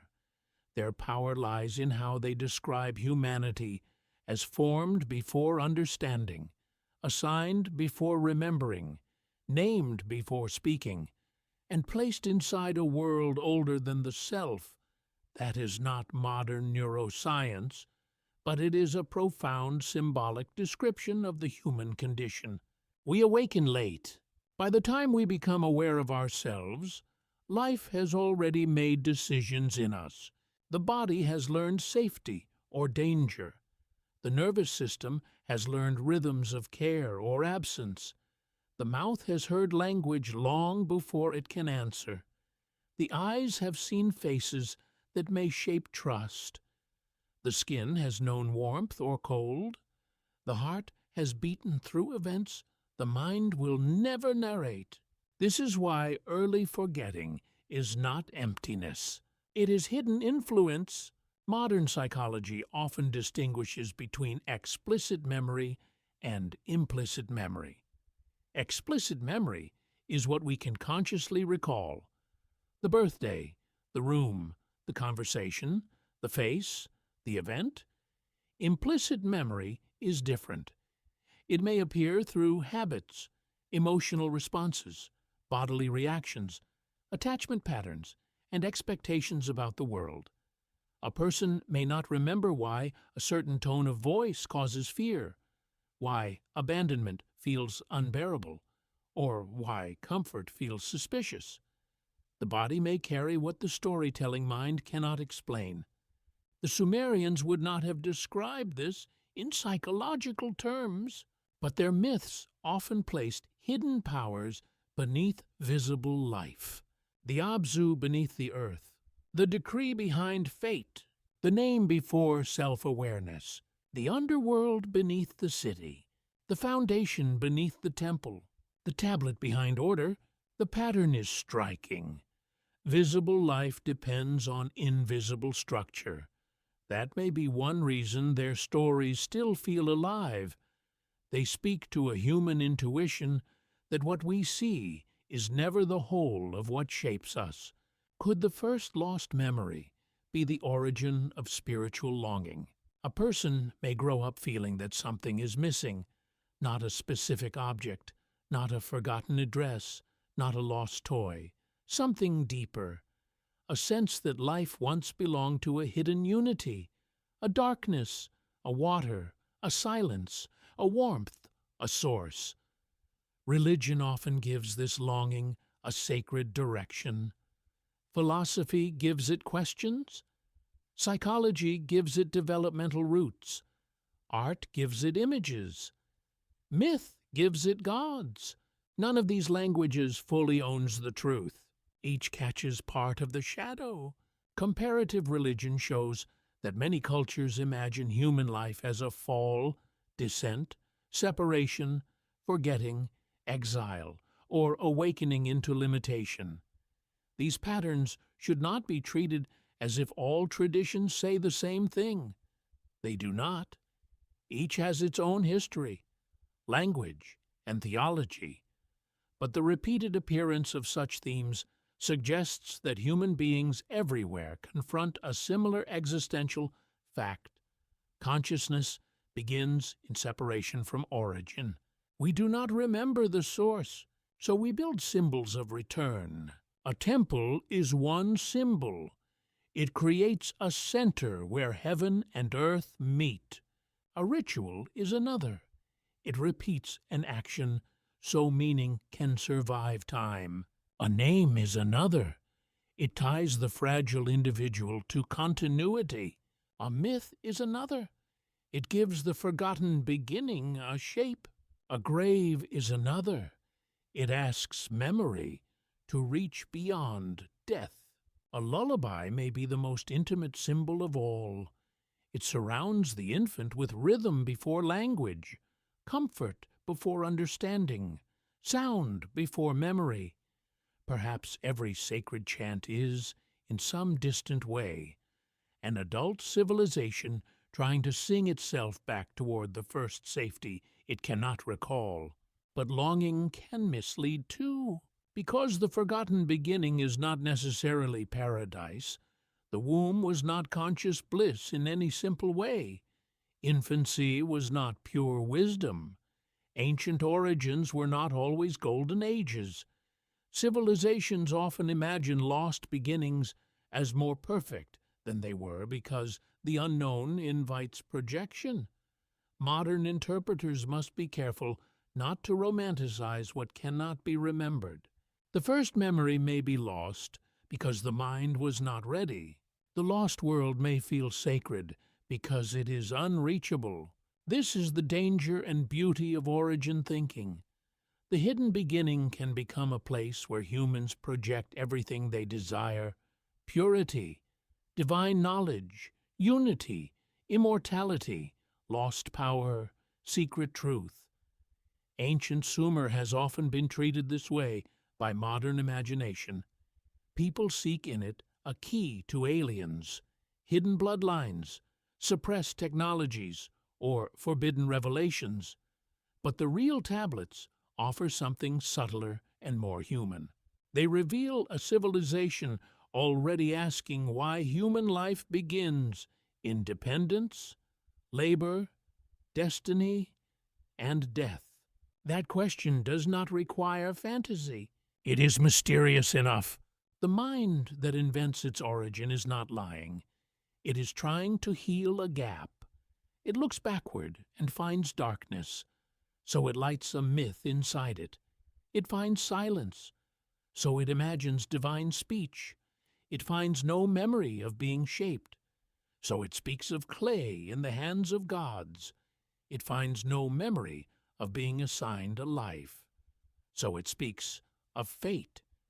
It finds no memory of the first naming, so it treats names as sacred. Myth is the candle held over the missing page. Science can explain why the page is missing. It cannot replace what was never written. This is why the oldest stories remain powerful, even in an age of brain scans and developmental theory. They do not compete with science when read carefully. They answer a different need. They express what it feels like to be a creature whose life begins before its memory, whose identity is given before consent, whose body is shaped before awareness, and whose deepest origins must always be reconstructed through stories told by others. The human being is not only a thinker. The human being is an interpreter of absence. That may be the greatest link between ancient Sumerian myth and modern consciousness. Both reveal that the self is not a solid object discovered whole. It is a fragile construction built over hidden depths. Some layers are biological, some are emotional, some are cultural, some are ancestral, some are mythic. We live as if we know ourselves, but the foundation remains dark. Perhaps this is not a flaw. Perhaps it is what makes wonder possible. If we remembered everything, there might be no origin myth, no sacred question, no longing for return, no need to ask who shaped us or why we are here. Forgetting creates the empty chamber where meaning echoes. The lost first memory becomes the space where gods, stories, science, and selfhood all begin to speak. And if the mind invents its origin because its true beginning is hidden from itself, then are the ancient myths of humanity's creation fantasies about the past, or maps of the wound that makes us human. What if the memory hidden in the clay was never a memory of one life, but the wound of being human at all? The oldest Sumerian tablets do not hand us a simple answer. They do not say that every soul remembers the universe before birth. They do not reveal a secret chamber where scribes recorded the thoughts of infants. They do not prove that humans once possessed perfect knowledge and lost it in the first breath. To claim that would be to force the ancient evidence to say what it does not say. But the tablets do something more haunting. They preserve the questions of a civilization that understood forgetting. The Sumerians lived in a world where clay remembered better than flesh. A hand could press a sign into wet earth, and that sign might outlast the hand by thousands of years. A king could vanish, but his name might remain. A temple could fall, but a hymn might survive. A city could become a mound, but its broken tablets could wait beneath dust until another age learned to read them again. And still, the first human memory escaped every archive. No city preserved it. No priest recited it. No scribe copied it. No king commanded it to endure. That is the mystery at the center of this ancient journey. Human beings appear in the Sumerian imagination as shaped, named, assigned, protected, judged, nourished, mourned, and remembered by powers beyond the self. Clay gives the body its symbol. Water gives origin its depth. Birth goddesses give formation a sacred face. Fate gives life a hidden pattern. Names give identity a sound. Dreams reveal that the mind is not fully transparent to itself. The underworld shows that thresholds can strip away everything. Flood stories reveal how whole worlds can disappear. Ruins prove that even civilizations have forgotten childhoods. Piece by piece, the pattern becomes visible. The Sumerian texts do not reveal the first memory as a lost photograph inside the soul. They reveal a human condition we awaken after the beginning. By the time a person can ask, "Who am I?" the body has already been formed. The name has already been spoken. The family has already received or rejected. The world has already pressed its signs into the skin, the ear, the heart, and the nervous system. The child enters the city of language after the foundations are buried. The adult searches for origin in myths, temples, graves, stars, bloodlines, and stories because the true first doorway is closed behind them. This is why ancient creation stories still feel alive. They are not merely explanations of how the world began. They are mirrors of how the self begins. A human being is shaped from material it did not choose, placed into conditions it did not design, and surrounded by meanings older than its own consciousness. The Sumerians imagined this through gods and clay because that was the language of their world.